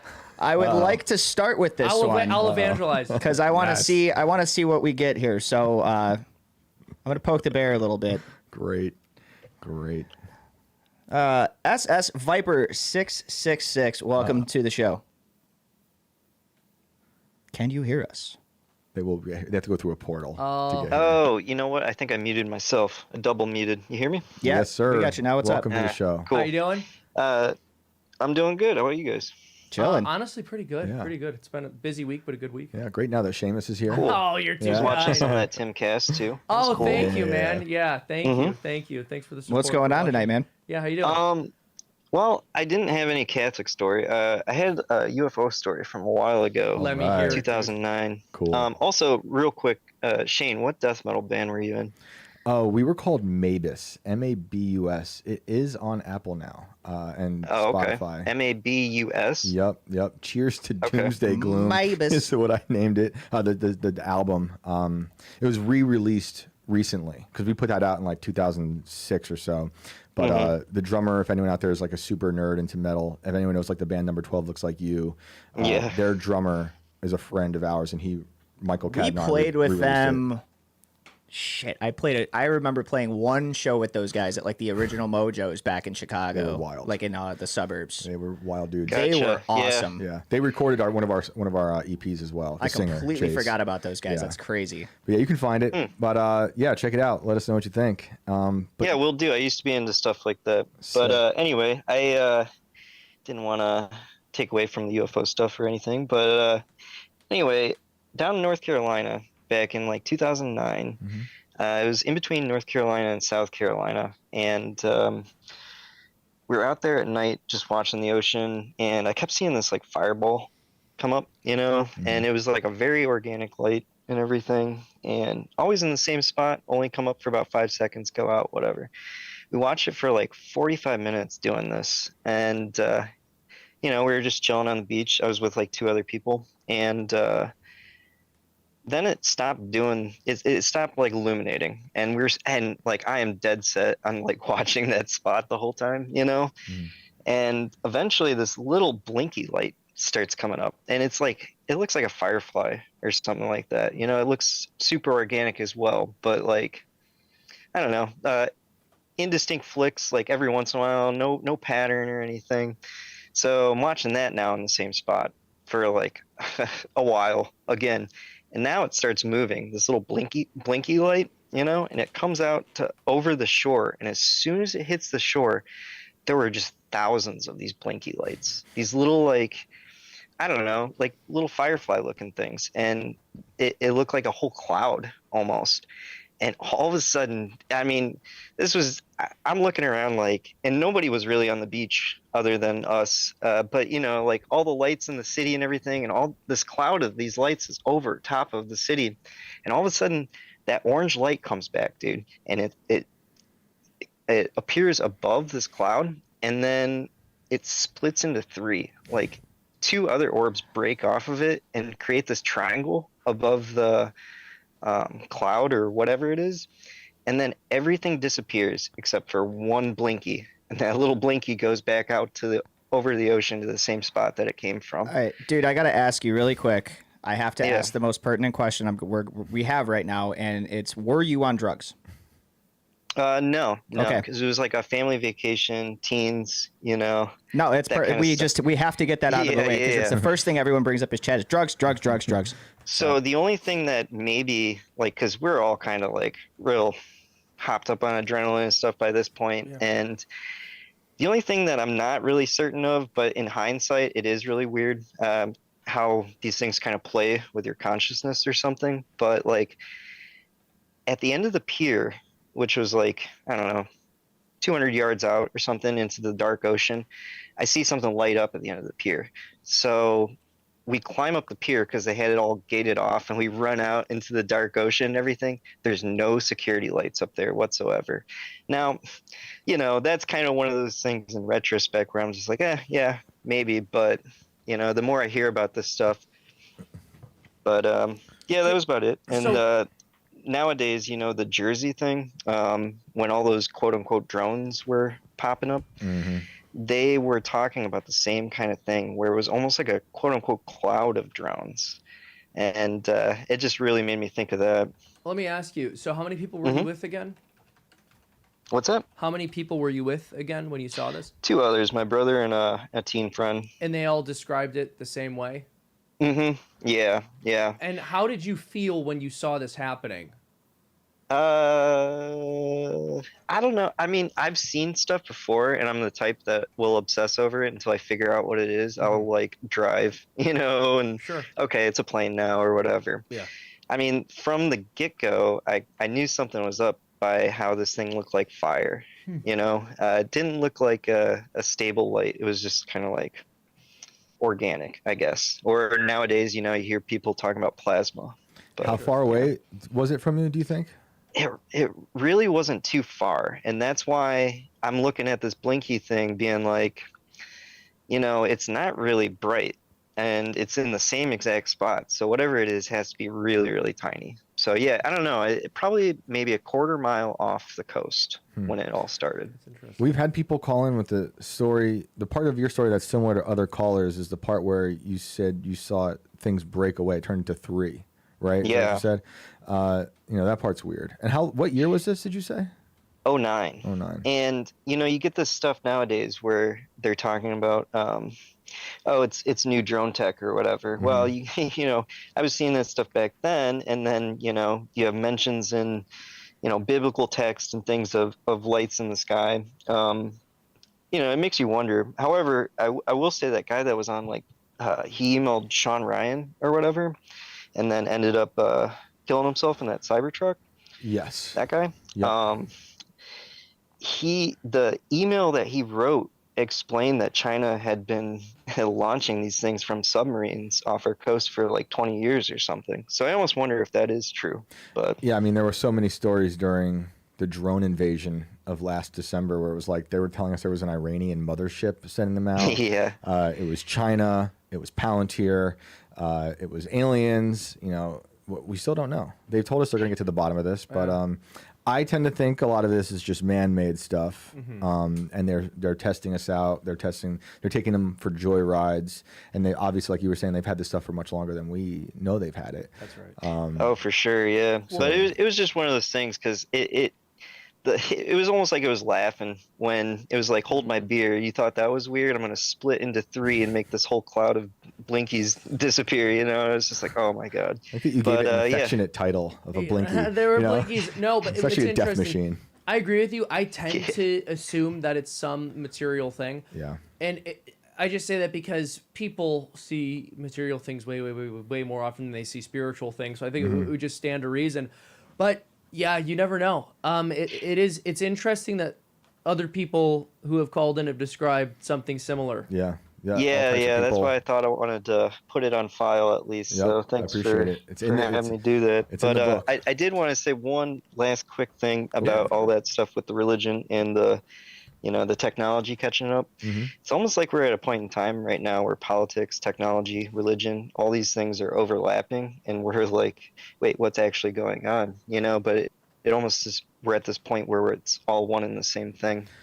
They want us to think that. Exactly. It's not. There's only one true God. But don't Project Bluebeam out on me. They're trying. They're trying to. And like I have a petition going. I'm trying to get all tech bros to be designated as domestic terrorists. Because That's a good noble cause. They are trying. They've literally said it. They're trying. They used to say. Elon used to say we're summoning the demons through AI. He switched it now to summoning a god. He says a god. They're building a surveillance state that is like a false god because they keep saying we're going to make this omniscient presence. Those Goetian seals in our iPhones. Yo, dude, we have an Apple with a bite out of it. I know. And did you know that? All right, not to get too schizo, but Apple's first computer was sold for $666. Yeah, dude. Yeah. I remember reading that as a kid. Yeah. I was looking into computer history. That's metal as fuck. I remember looking into computer history and seeing that and being like, and it's a freaking Apple with a bite out of it. I was like 12 years old. I was like, it just seems to me. Yeah.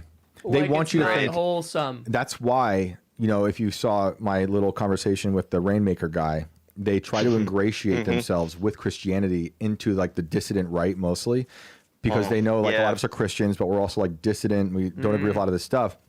And in my opinion, and it's tough because I don't know his heart, but I think a lot of them do say that they are Christian to get us on their good side. I really do believe that. Or that they're friendly I do too, and I'm trying to be careful of that myself. Exactly. I have had some sort of spiritual awakening in the last 4 years or whatever. Seeing the face of true evil, really gets you there. But well, one thing I'll say to that, I've talked to other people who have felt like that. Like I have this spiritual awakening, or I'm more open to Christianity than I've been, but I just can't bring myself to believe because like it doesn't make sense to me, and I'm just not there. Right. And so if you're in that position, I would just say you can ask God. Like God just wants you to be totally honest, and you could tell him like, I actually don't believe in you. Could you help me believe? And He will.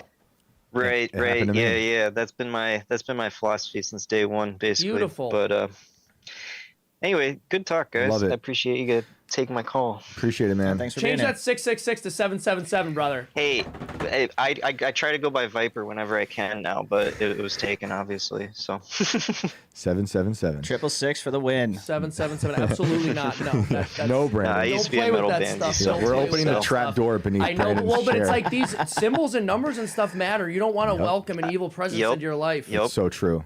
And they surround us with it. Yeah. Awesome, man. All right, Thank you take for the care, phone guys. call. Hey, dude, Thanks for thank you for calling the in. phone call. Seriously, that was great. What do you think about UFOs? Like, what do you think about extraterrestrials? So, if you saw the whole episode, no, I'm kidding. My thing with UFOs, my feelings about it are complicated. Like we did our whole first episode of our show is kind of about UFOs. No spoiler alerts. Guys, It's hilarious. Thank you. I don't want to spoil too much about it, but if you were to ask, like again, I tend to lean towards it being something spiritual. I think that it's possible that in different eras, demons have appeared to people as whatever would validate a competing belief structure to Christianity. So in the pagan era, they would appear as pagan gods. And in different, there are different points in history where people would talk about, certain creatures that we know don't exist, but people would swear they'd see them. And now today it's aliens. And aliens have a little bit more scientific plausibility. Like if someone told me, like I saw a wolf man in the forest or something, I'd be like, you did not see a wolf. But like if you think you saw that, either you were like confused or hallucinating, or that was like a demon. But there was not like He's talking to all you Bigfoot lovers out there. But when someone says an alien, it gives you this like, oh well, maybe it is possible that some extraterrestrial life got here. But I think the ET theory is usually used to try to like compete and undermine our values. Well, let's throw a live example in here. Why don't we? Yeah. Yes, go ahead. Finish your thoughts. I just want to make one more point. I'm also not speaking as like this is the official position of the Catholic Church or something. This is my personal perspective. This is my hunch about it. There are Catholics who believe in aliens and they do believe there's life on other planets. To me, that I think that's a little harder to square with Catholic theology, but I'm not a theologian. I don't. Who know? Like, what do I know? What was the Pope that opened up the idea? It was in the recent history. I think it might have been Benedict XVI who said something like. That's Shane's old busted mic stand, by the way. You got to use the knobbers on it. It's haunted. I think it was Benedict XVI who said Yeah. something along the lines of, if God created other life, that wouldn't undermine his relationship with us, or it wouldn't, if we discovered other life, it wouldn't mean that God didn't create us, something like that. Right. It's not as if it was the case that the church explicitly prohibited a belief in aliens, but just my personal view is God made us to have a very special relationship with us, and that he did make the universe for us as humans. And so when you throw ETs in there, it kind of... That's how I feel. Exactly. And I'm not saying... I understand. I'm not saying like you're a heretic and you're not a Catholic if you believe in aliens or something. It just doesn't square with my understanding. I think there are other beings, like interdimensional things, but it's like demons. Exactly. And there's also 100%. angels, Yeah, right? yeah. And I like what you're saying. I think the modern idea of turning the alien stuff into a sort of a religion Yes. is a way to like restructure people's brains towards there is something bigger than you. But it's not what they're saying, it's what we're saying. because So- people want to believe in something bigger. Exactly. I've got this video that I grabbed. From supposedly This Week in Florida. That has not been fact checked, so this could have already existed and someone's just playing on it again. But curious what you guys think. Take a look here. Oh my gosh. Oh, yeah, And that's not Poor Seamus is supposed cut to. off on here. That's not supposed to happen, right? Look at Seamus trying to make I got it. That's not- I'm gonna fix that so you can sit back up. Actually, Do you want to sit here? We can That just, switch. I feel bad. it seems you're to me- taller than him. Yeah, I'll I don't hold mean it. to I distract don't want to be a everyone bad from the host. video. What is this? Yeah, what are we looking Is this at? a deep fake? See, you can't this video anymore. Nope. Well, It's all fake, dude. That's the question: is what are we looking at here? What did the caption say? Do Was we think there- this is bullshit? Are these two Hellfire missiles chasing two other Hellfire missiles? I mean, the caption just said, "Meanwhile, this week in Florida." So Is this I don't another think Dom- anyone knows what the hell is happening here, but Is this another Dom Lucra video? it's possible. I mean, What if they know? it wasn't under his. The one that I'm looking at was not under his profile, but I gotta fix this video really What if- quick. Hang on, man. Funny. What if they know they can't hide the aliens from us anymore, so they had the demons make AI so that no one would believe video anymore? I mean, it's a way to You totally can sit erase back up reality. now. I gave you some headroom. I'm kind of comfortable now, man. Yeah, he might go to sleep. Hey, stay there if you want Yeah. to. It's fine. I think that is plausible, dude. I think AI was a way to erase reality, AI is super creepy. and it's It coming really out is. of Silicon Well, Valley. not just erase it, but supersede it. Oh yeah, Like it's not being erased; it's just being completely overlooked now. yeah. Can I ask you, when you use, like, when you first saw an AI make a realistic image, how did you feel seeing that? Like, what did it I make wanted you to think? punch my computer screen. Yeah, like freaked you out, right? Yeah, it just pissed me off. It freaked me, like, and I don't want to be superstitious and reject a technology that could be legitimate. I do. But I'm telling you, when I first, there's something about it that does freak me out. Yeah. There's something real creepy about it. And I don't think it is a superstition. I think there probably is something creepy there. I don't know. It's not. I don't think it's good for your soul to use it. It's just the I think you're cons. probably right. The whole thing for me is think it's it's been weird. the pros are great, Weird, but dude. it's been the cons, right? The what could happens, Right. and they're so unbelievably horrifying. They outweigh everything. They outweigh And everything it's- that could and be it's good about not this. just the AI using. Like I've been talking smack on AI for years, right? And I never used AI. Based? Yeah, and I started to like just talk to Grok to see research purposes what it says, and it lies. And I want to Yeah, say, Grok will mess with you. Have you noticed that when you catch Grok in a line, you say you're lying, it laughs like Elon. It does a. I'm sure he probably did that on Dude, purpose. that's so- hysterical. That's not even- You're get it? right. Get it? Why does That's it do that? so funny. Like, no, you just lied. Why are you laughing? Bro, you're like red pilling me on Elon. When Elon first bought Twitter, I said I was cautiously optimistic. Yep. And I've thought a lot of what he's done has been good, but there's obviously other things that are like the AI thing is freaking me out. And I understand he's in the tech sector and everyone's doing it now, but The cons outweigh the pros, dude. we did put in our crowdfunding campaign for our show. We do have one tier, like, you know, with each tier it's like $10 you're a supporter, $20 we have one tier for the entire total sum of the campaign for $500,000, and it's called the Elon Musk. It's just Elon Musk. And we said, Elon, if you fund our whole show, we'll make an episode where white South Africans go to Mars and make it farmable. So, listen, If only I would still make that episode for him. If only you were a girl he could impregnate. He would totally bring you to the mom pound. Yeah, he get all that would be featured at the mom pound.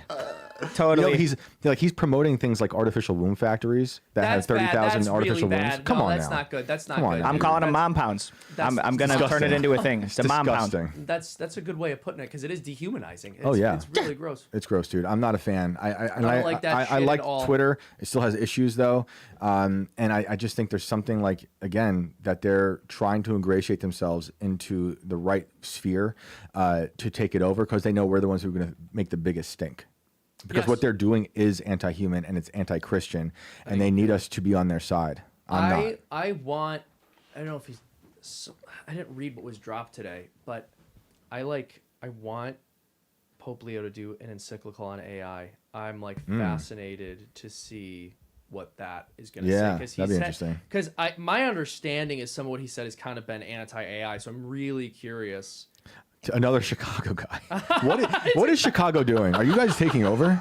I told Is this you. a- is I this a told you this a conspiracy? few months ago. Chicago is. We're tired. We're getting the hell out of there. We're Yeah. tired of having our asses reamed in taxes and just blue demographic bullshit. We're a lot of us have jumped ship in the last couple of years. It should have been a lot sooner. I'm encouraging more people to divest in the state of Illinois as soon as possible. Get the hell out of there while you can.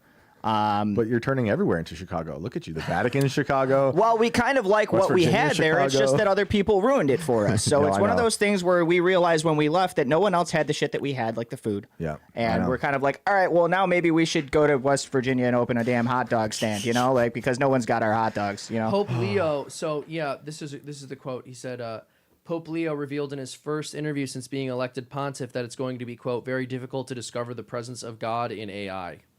Okay. Which, yeah, Very difficult. I'm honestly curious as to what they think about all of this. Yeah, yeah. Like, Yeah. do they think that this is God-born? Do they think that it is against God? well, that's why I'm curious to see what an encyclical would say. I'm really curious because there to are see what the Christians who Pope say would that humans made it, so it's like it's a tool from humans. But I think this is something where it crosses that line into the thing where you will, like most of the things that we have today, the thing you make is the thing that will enslave you. But AI is on a whole different level. Yeah, because it's like that's such a good point. Well, because that chain could be God creates man, man creates AI, AI destroys man, AI becomes God. Right, that's what they want. Like, dude, if you're interested in this stuff, like Jacques Ellul was a Christian anarchist, but he was very much into talking about technology, and it's an amazing book, The Technological State, and it's actually what inspired Ted Kaczynski to write his manifesto. But it's an amazing book, dude, and he came at it with a Christian perspective, despite being French. It's a really good book. I highly recommend it. I thought you were gonna say despite being an anarchist, you're like despite being French. Well, here's the thing too: is how long until we've got Neuralink and stuff like that? How long until AI is invading the minds of actual people and turning people into drones? I mean, did you see Alex Jones tested himself live for microchips? Yes, I did. That's freaky. What did he find? I actually don't know. I did not find the. I think I have it. Anything. I do have it here. Dude, that whole so the Neuralink thing. He's so funny, dude. I do have it here. It's a 22-minute video that we're not going to play all of here, but you guys get the idea here. This is Alex Jones is getting his skull scanned for chips, man, because he's worried that he has been impregnated with technologies. I guess I'll say this now since we're walking Alex, but his son will be on this show on Monday. No way. Yeah, shout out to Rex. Yo. So that'll be fun. I don't know, dude. We should get to another caller, and while you're doing that, I want to say it's not the AI. Just interacting with it is bad for your soul. On top of that, it will literally dismantle like the landscapes of our country and the world because all the data centers they have to build. All the farmlands being taken away, all the stuff that they're using, that they're just erasing country to drop data centers. And like, think about all the energy it takes for Elon to make his anime porn that he forces you to watch. That's messed up, dude. That was the one thing I was like, come on, you're gonna talk about the collapse in birth rates, and then you're gonna make the like disgusting porn AI bot friend. It's crazy. It's weird. It's crazy. Yeah, but then on top of that, he's recreating reproduction of humans. Yeah. On a level that's not human. Yeah, I know. So, I mean... Because it takes free will out of the equation, right? It's like, well, people are choosing not to have kids. And listen, I agree. They shouldn't be choosing that. People should be having kids. But then it's like, okay, but we can't create a robotic technological infrastructure No, and to do this it for supersedes people. a comeback in the first place. Like, hey, check it out. Everyone needs to get off their asses and start having kids. But guess what? Don't do that. Here's this, and here's my solution. Use mine instead. Yep. This is just almost ensuring that people don't make a bounce back on the natural level, and we move into the future of what these guys want to do with bioengineering. It's not good, dude. I'm telling everybody. Everyone gets like a lot of people get mad. A lot of like the big time MAGA, friends I have, and I like Trump, but he's embracing a dystopian, anti-Christian future, anti-human future. And it's not to say I not don't if we hate chimp innovation. on Twitter. Not if we chimp out on Twitter, right. then he won't. That's one of the things is I like that Trump is persuadable, but I agree. But sorry, I totally interrupted you. No, it's fine. I think you're right, but unfortunately, the algorithm can also be tweaked in a way where your chimping gets deboosted. Yeah, and you can't say anything. Yeah, it's a bummer. But I am proudly a Luddite, and like I just want to remind everybody, like Luddites were not anti-tech. I have to say it every time. They embraced the technology of the day. They were against being replaced by mass autonomy when they were filling factories with the tech they had in their workshops and totally losing their jobs because these people were doing it there. And like in London and stuff, when this was starting to happen, they put more soldiers to fight the Luddites than they had in the Napoleonic Wars. And at a certain point, they were even being like, if they smashed a machine, death sentence. Wow. Or exile. Like we are getting back to that point. You think it's going to happen? You, I think it's dude, already happening in the UK. Right. It's already happening in the UK. Really? They have a neo-Luddite movement smashing all the crazy cameras they have that are sending fines to your home if you're driving a car that is not ecologically eco-friendly. I'm not going to condone that by saying, babe. I'm not going to do that. No, but I just want the record to show that I didn't do that. Right. Let's all make sure we don't. Let the record reflect that Mr. Seamus did not do that. Did not. I don't tell people to read Ted Kaczynski's manifesto every day. I don't like violence though. But no, of course I condemn actual violence, and that's it. But the thing is, when it comes to the creepy surveillance state stuff, that really does freak me out, man. Yep, it's terrible. On that note, let's get a caller in. Yeah, we are gonna get back on the phone After this one, I got to jump out. No. Yeah, it's absolutely. locked until We're wrapping in midnight, sorry. 25 minutes Yeah, anyway. you can leave whenever you Beautiful. are uncomfortable in this room. So We film inside No, a I'm not coffin. uncomfortable. There's a couple things I got to take care of tonight. That's Likely true. story, Seamus. I literally still have work to do. We want to get a cartoon up tomorrow. Yeah. Sick. And where can they find those Yeah. cartoons? Freedom Tunes, baby. I seen some of Tim actually showed me some of the stuff you did for him over Christmas when he came back to Chicago. The animation's really good, man. Oh, and thank I you. was like, I need to get in touch with Seamus about making the design for the Inverted World Live skateboard that I'm trying to do with Boonies, where I wanted to have like a cartoon chicken Love getting it. abducted by a UFO on like the sick. Boonies Bro, grounds, and hold he's like, on. ah, shit, you know. Watch the pilot. Watch our pilot episode. I'm serious. Yes. Yep, I want to call Watch it. our pilot. I You want to will call love it. So I The want to. Chicago brains are syncing I up. want to This is have, weird. and this is, I had this whole stupid idea where the chicken's getting abducted and he has a little chat bubble next to him that says, "What the cluck?" And I want to call it the foul language. That's going to be the name of the deck, the foul Incredible. language. Bro, I love that. In light of the fact that I love to swear and Shane does not. Yep. So, I've been trying to not swear. Yeah, You know, it's hard. I also Very want to do hard. like a Bigfoot deck, you Yeah. know, because they have like the wild decks that they're doing right now with the primitive animals, and I'm like, well, ours should be Definitely. either Loch Ness or Yeah, obviously I the love the it. giant Wookiee. Mine would be. I was just talking about the Ophinum angel. I love that. You know is that the wheel within the wheel and all the eyes? Oh yeah, Yeah. yeah, that's right. Incredible. All right, we are gonna go to Matt, And who feel free to I owe jump some out airtime whenever here. you have to. Are you here for a little while? Are you able to say? I'm gonna be back next week. Okay, cool. Matt, what's up? Hey guys. Hey, welcome How's to the it show, going? man. All right. So Halloween is definitely a satanic ritual, and it's definitely harvesting the energy of our children's innocence. Okay. I was Just hinting wanted at to this say that. earlier. Yes. Shane mentioned that earlier. Yeah. And the last time I was on the show, I have sleep paralysis dreams pretty frequently, but I haven't had one in quite a while. And then that night I had one. Oh my. So Sorry we triggered it. Yeah, you guys probably did trigger it. It's the sound of my Creeped. voice or my face. Yeah. Yeah. So it's usually the Hat Man, but then I've had two other entities, and then this one was a new one. I fell asleep with my nightstand light on, and I swear to God, I'm like sleeping with my eyes open. That's what it feels like. And I have a TV in front of my bed, and then I have like a ensuite into a bathroom, and my room starts turning into basically like a hurricane. It's raining and wind and lightning, and in front of me there is this black demon with little horns and bat wings. Half of his face is like sticking out from behind the wall onto the way into the ensuite. He's got gray illuminated eyes, and he's just staring at me, and he's mouthing something to me. Weird. Yeah. How often does this happen? I haven't had one in quite a while, but for probably 5 or 8 years, I used to have them all the time with the Hat Man. I feel What like do I you think he's remember. mouthing to you? Do you have any idea? I had no idea. I was thinking about it for days after that, but There's something you're not for all I hearing. know, it could be in Yeah. Latin or something, right? And he's mouthing something at you. So that's interesting. It's like a demon a demon taunting you that there's something you're not hearing. Yes. Which maybe that's a good sign, at least that he's They're not always hearing it. taunting me. But is there And something you're trying to hear in your life that you're not hearing, or there's something you've wanted to hear that you're not hearing or trying to hear that you're having trouble hearing? Maybe. Okay. That's a good thing to consider.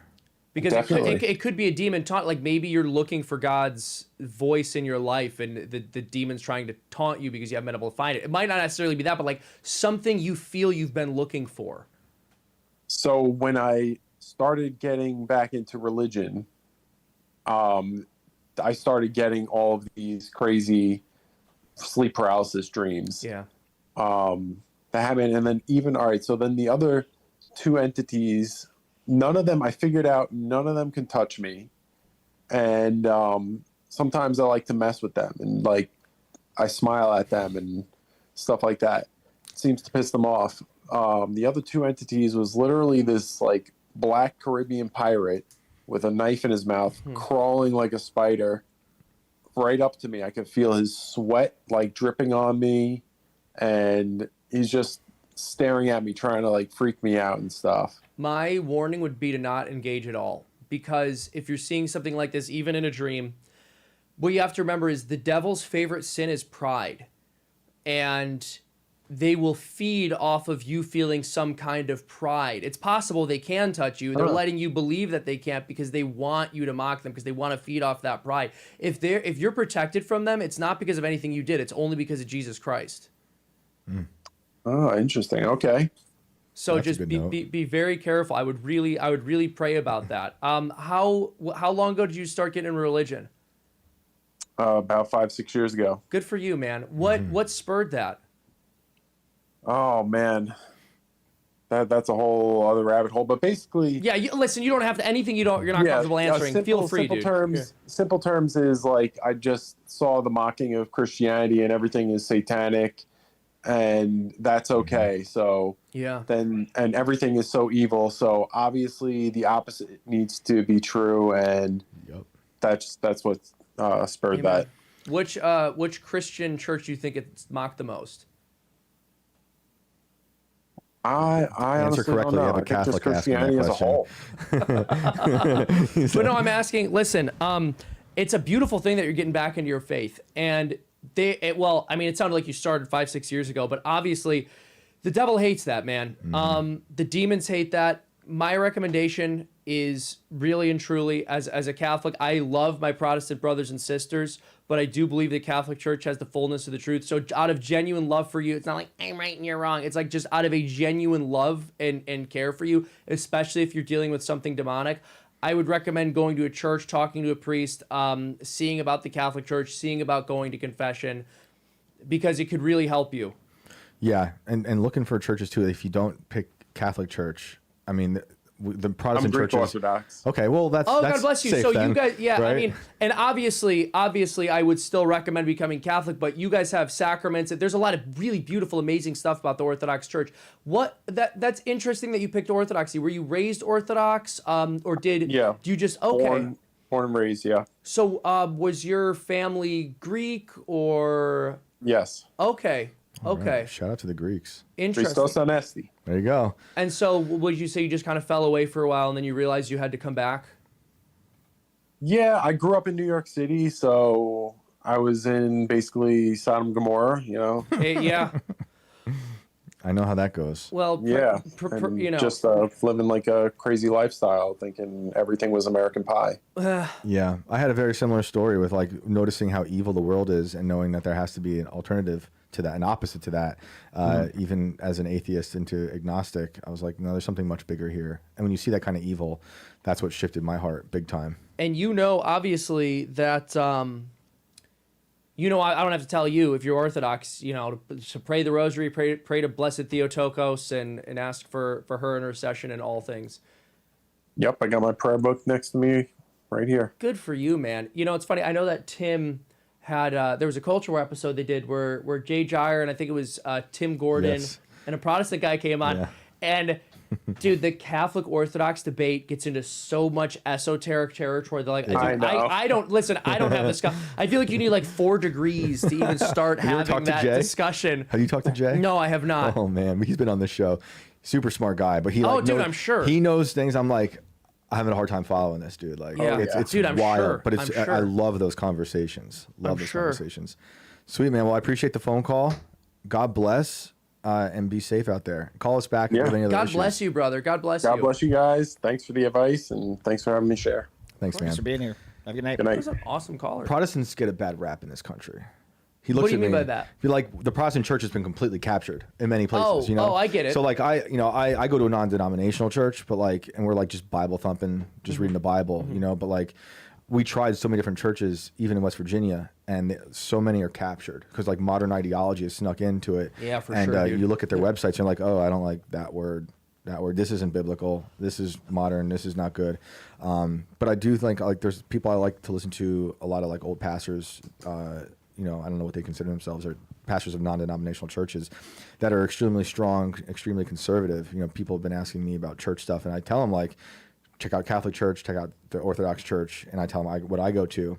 But in America, Protestants have been captured. You go around West Virginia, there are churches that are like Episcopalian, and they've got the pride flags draped on the side of the church. I'm like, what? So here's the thing.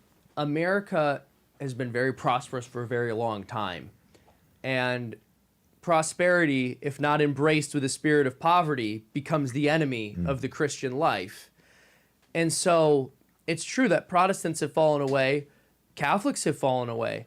This is my pitch for Catholicism. Even though so many Catholics have fallen away, the core doctrines of the church haven't changed. But the doctrines of many of these Protestant churches have changed. Yeah. And so I'm basically taking a page from, I think it was Chesterton here, maybe it was Belloc, maybe it was Hilaire Belloc, but he said, the reason I'm Catholic is because no institution run with such knavish incompetency could survive 2,000 years if God did not will for it to survive. Yeah. And there's bad people in every church. Yeah. The fact that the Catholic Church has survived 2,000 years with her doctrines intact, with all of the bad people who have been through it, is to me the ultimate signifier that this is the true church. Were you raised Catholic? I was raised Catholic, but I fell away. I think I had probably a typical story in a lot of ways, where in my teenage years, I fell away, especially my late teenage years. And I would go to church, but I didn't really believe in my heart. It was kind of fire insurance. And then let's just say a fire got lit under my butt. I experienced something. I won't get into detail about it, but I experienced one of those kinds of things you experience in life that help you come to terms with the fact that bad things can happen to you. Yeah. And that hell is real and that you could go there. Because I think for a long time I was just floating through things and thinking, well, God loves me and I'll get to heaven either way, and like I'll get to confession before I die so I can commit this sin. Like, I wasn't serious. Right. I wasn't serious about it. And then something happened, and then I got a lot more serious about it. It brought me back into it. But at that time, I remember questioning, because that was basically when I made my faith my own, because for a lot of people, you're raised in a faith and you either leave it or it becomes your own. And at this time, I started questioning a lot. When this happened to me, I started questioning a lot. And one of the things I did question was, all right, I know Jesus is real, and I know I want to go to heaven, and I know I can go to hell. I want to be sure that I'm in the right church. So I did start to investigate and ask questions about it. And like the back of the envelope math that I did initially, before I started looking into it more deeply, was like, all right, there's many Christian denominations. We know that the Catholic Church and the Lutheran Church and the Anglican Church split in the 1500s. The Catholic Church is pretty different from the Lutheran and Anglican Church. Like, which church changed was the first question that I asked myself. And I thought, well, the Lutheran and Anglican churches are different from each other. And, well, there's an earlier split. The Catholic and the Orthodox Church split from each other 1,000 years ago. And those churches are very similar. Yeah. Which means that anything that the Catholic and Orthodox Church share in common were things that the church was doing in the year 1500 when the Protestant groups split away, which means those Protestant groups have drifted away from what the early church did, surely, unless you believe that, like, the church became corrupted in the year 300. And then if that's the case, and the church was corrupted in the year 300, then I don't know how we could say Jesus kept his promise when he said the gates of hell would never prevail against the church. Because if you believe that, like, between the years 300 and 1500, the church was just non-existent. And then on top of that, like, not only was it non-existent until the year 1500, but a lot of the things that the reformers said were very close to Catholic teachings. And like some of the things they said about the Blessed Virgin Mary are things that Protestants today would call like Mary worship. A lot of modern Protestant ideas were popularized in the 1800s, basically. And so you go Maybe a little earlier. a little bit earlier, Yeah. but like it was 1500s, but like Yeah. 1800s, It was popping probably. Yeah, I think 1700s, you're probably right, is a fair point to put it. But, and I'm not saying that's when they emerged. I'm just saying that's when they were like, became more popular. They, For sure. of course, existed earlier. Yeah. But it just took me to this place where it's like, well, it has to be Catholicism or it has to be orthodoxy. But that was the first place I got. Has right certainly after. gone through like massive shifts of darkness too. I mean, like yes, the corpse of the Pope put on trial. 100%. Well, this is Bellick's point, is that how could a church run so incompetently still survive and with her doctrines intact, right? Like that, because there have been a lot of popes. That's why when people would say things like Pope Francis is the worst pope, I was like, bro, pick up a history book. I'm sorry. There have been some really, really, really bad popes. There have been some crazy popes. Yeah.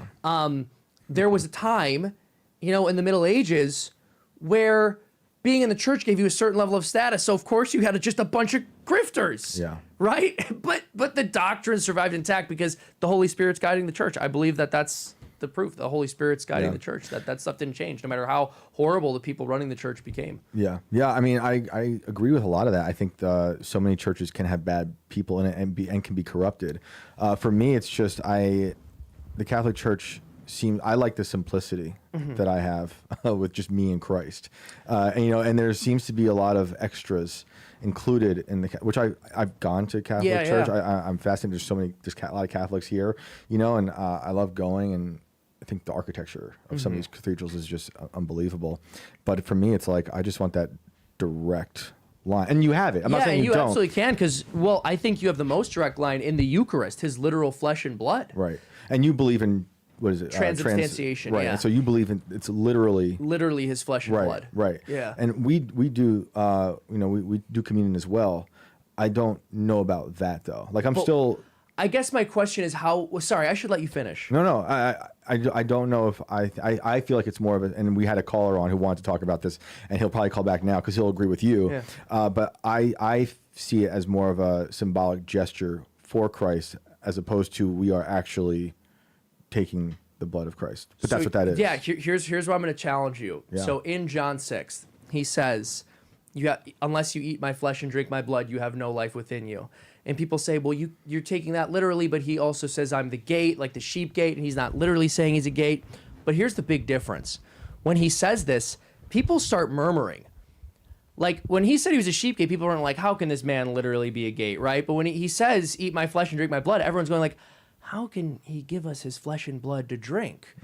And he repeats, truly I say to you, unless you eat my flesh and drink my blood. In the word that he uses, the second time is more, it translates to like gnaw. Like unless you gnaw, like unless you're like eating. Right. And people leave, like a bunch of people leave, and the apostles are there, and he turns and he says, will you too not go? He doesn't say, oh, like you got that it was a metaphor. So he had all of these people leave him because everyone there clearly heard him as saying it was his literal flesh and blood, because you wouldn't like leave someone over a metaphor. Right. So they all leave. And then the apostles, he doesn't go like, there's two things he doesn't say. He doesn't say it was actually a metaphor, but he also doesn't say, oh, I'm glad you guys see that makes perfect sense and fits with human reason.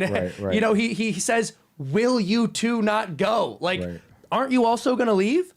And what's the response? Well, only you have the words only you have the word of eternal life. Like, only he can give eternal life.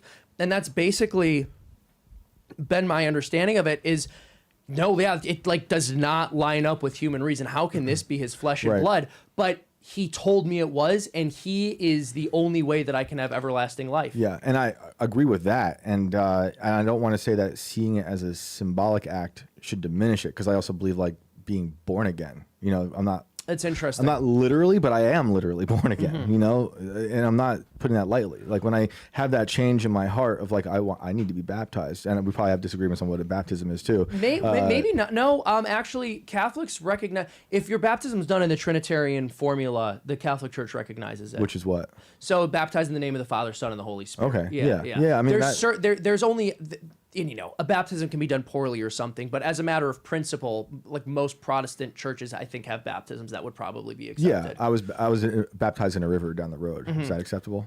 I believe if it's done in the Trinitarian formula, okay. I can double check on that. Yeah. But my understanding is that we believe that baptism is a general Christian thing, and that the Protestants are still basically doing it the way that it's always been. I mean, done. there's so much overlap. Yeah, it's just a lot of stuff. With the Calvins and stuff. The Calvinists stripped down. Yeah, because like if the thing is, if your baptisms weren't legitimate, you wouldn't be Christians at all. Right. But like, we do believe you're Christians, so your baptisms are legitimate.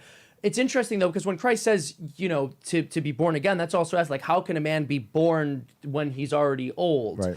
And that is asked, but with the flesh, he affirms how literal he's being with it, and people leave him over it. I think we've come to an understanding of being born again of the water and spirit that does put us in touch with the sacraments, and we do believe we're being literally born again, and you are actually baptized. But I do believe there's something different about, like, eat my flesh and drink my blood. I get what you're saying though. Yeah. It's an interesting point. Do you read most of the things in the Bible as literal? Well, no. Like No, there's parts, poetry. Well, that's the thing, stuff. is there's poetry in the Bible for sure. course. And that's why, like, again, when Christ says I'm the gate, or the sheep gate, like, that doesn't literally mean Right. a gate. It's just that when he says something and everyone is shocked because they clearly heard it as literal, Right. and then they all go away, and he doesn't say, wait, guys, stop. It's like either he's being literal or he's a bad teacher, and he Right. can't be a bad or teacher. it's a test. And But what was the people test? leave for people to leave, and But what was not the taking test? it didn't matter I if guess. they took it literally or not. But like they'd be like, they don't like the sound of it. That sounds weird. We're gonna leave now. But what if it's still a test? Yeah, well, I think What if everything's it's a test. still the test that you got to believe it? Because Yeah. also remember, this is the exact. I believe it's like right after this that you read about. I want to pull the verse up, John 6, because this is. Yeah, we just talked about John last night. It's I was listening to it's funny, I was listening to John last night. Awesome. As I was falling asleep. It's so beautiful. The Gospel according to St. John is so beautiful. Yeah. I've been rereading. I started at Genesis and just been going through the whole thing, and it's just the best.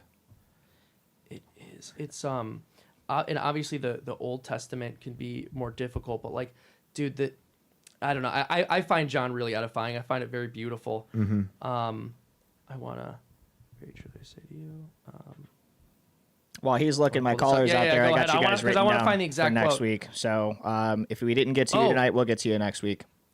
So Simon Peter answered him, Lord, to whom shall I go? You have the words of eternal life. We have come to believe and to know that you are the Holy One of God. Then Jesus replied, have I not chosen you the 12, yet one of you is a devil, meant Judas, the son of Simon Iscariot, who, though one of the 12, was later to betray him.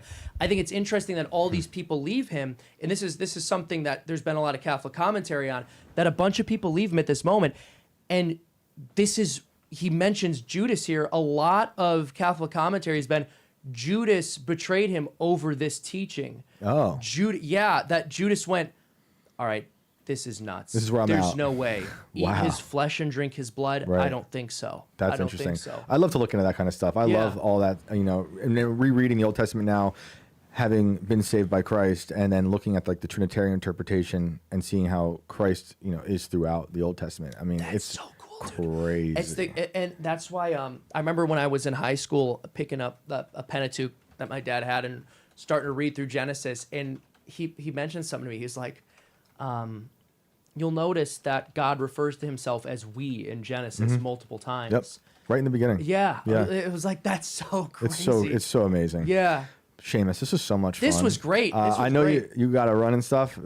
You're happy to flee right now. We're Yeah, done I in a got to few get minutes. back. Wait, there's a cartoon we're trying to get out tomorrow, but dude, you're Tell the man. everyone. I You're the always man. love talking to you, man. Same. I always love doing the show. Which we have 3 minutes left. Yeah. Well, so yeah. if he wants to hang for yeah. 3 minutes, otherwise we can evacuate you right now. if you do stay 3 minutes, I did I'll want to stay say 3 this. minutes. Yeah, I want to yeah, say yeah. this. We spent some time at AmFest over the years. Yeah. Our first time, I think your first time was my first time there. That's right. And you put out a beautiful video for Oh, Charlie thank you. afterwards. Thank you. It's amazing what he built, and it was one of the best pieces of like art anyone had put out. I think Thank about you, dude. Charlie afterwards. It was really incredible, dude. Thank you. People can find that on your channel. Thank you. But I was just after everything that happened, I couldn't help but think about all like the times we had at AmFest and just how joyous it was there, and how crazy that was, and how cool it was that we were able to be there and see it. Yeah, I only met Charlie that one time that I was at AmFest, and we had a good conversation on stage, and then I spoke with him after for a little bit, and just a really nice guy. Yeah. And he was more than just a nice guy. He accomplished a tremendous amount, but I'm just saying interpersonally from the Super time that I nice. met him. Yeah. Yeah, very kind person. Dude, when he got murdered, that was a rough one. That was a really rough day. Terrible. I didn't even know, like, again, I didn't know him personally, but that was a really hard one to deal with. Yeah, I couldn't believe really it. hard I mean, one to we deal had with. limited interactions, but we talked, and we'd been out there a few times, and like Nancy helped organize a lot of the Timcast events that were there on stage, and so hearing from him and his team a whole bunch over those years. But I remember having a funny conversation with him behind the stage about just getting a little fat after you have a kid. And if you go back and look at 2022, he was a little heavy. I was a little heavy. We have kids that were I the haven't same had any age. kids. What the hell's my excuse? Because I remember, when did you find out? I was about to do a podcast with Orrin McIntyre. Oh, and wow. We were going to talk about like rights and duties, and Yeah. we were going to talk about like a robust understanding of what rights mean, basically. And then like literally like 10 minutes before we went to go to air, Charlie Kirk got shot, and the first footage I saw of it was from a distance, and I don't know if I was just primed a certain way because when Trump got shot, he survived. Yeah. But when I first saw him get shot, I really thought he was going to survive, which is that when someone gets shot, that's not the natural thing to think. But I think because Trump survived, I was like, it's going to be some failed assassination attempt. But then we were talking about it, and we were talking about it on air, and it was setting in that it's like, no, dude, like he really. Yeah. And then I saw the close-up video while I was scrolling, and it was like, oh man. I prayed when I saw the zoomed out shot that this would be okay, but I was. Me too. I wasn't feeling very positive, and then I found out a few hours before we went live in this show, but the zoomed in shot. Once I saw, I was like, he's not That's going to how make it. exactly. It's horrible. It's so horrible. And the zoomed out shot, I don't know what but like in the zoomed out shot, I didn't even see any blood or anything. It was a totally, and I really, and I was praying. I was praying on air.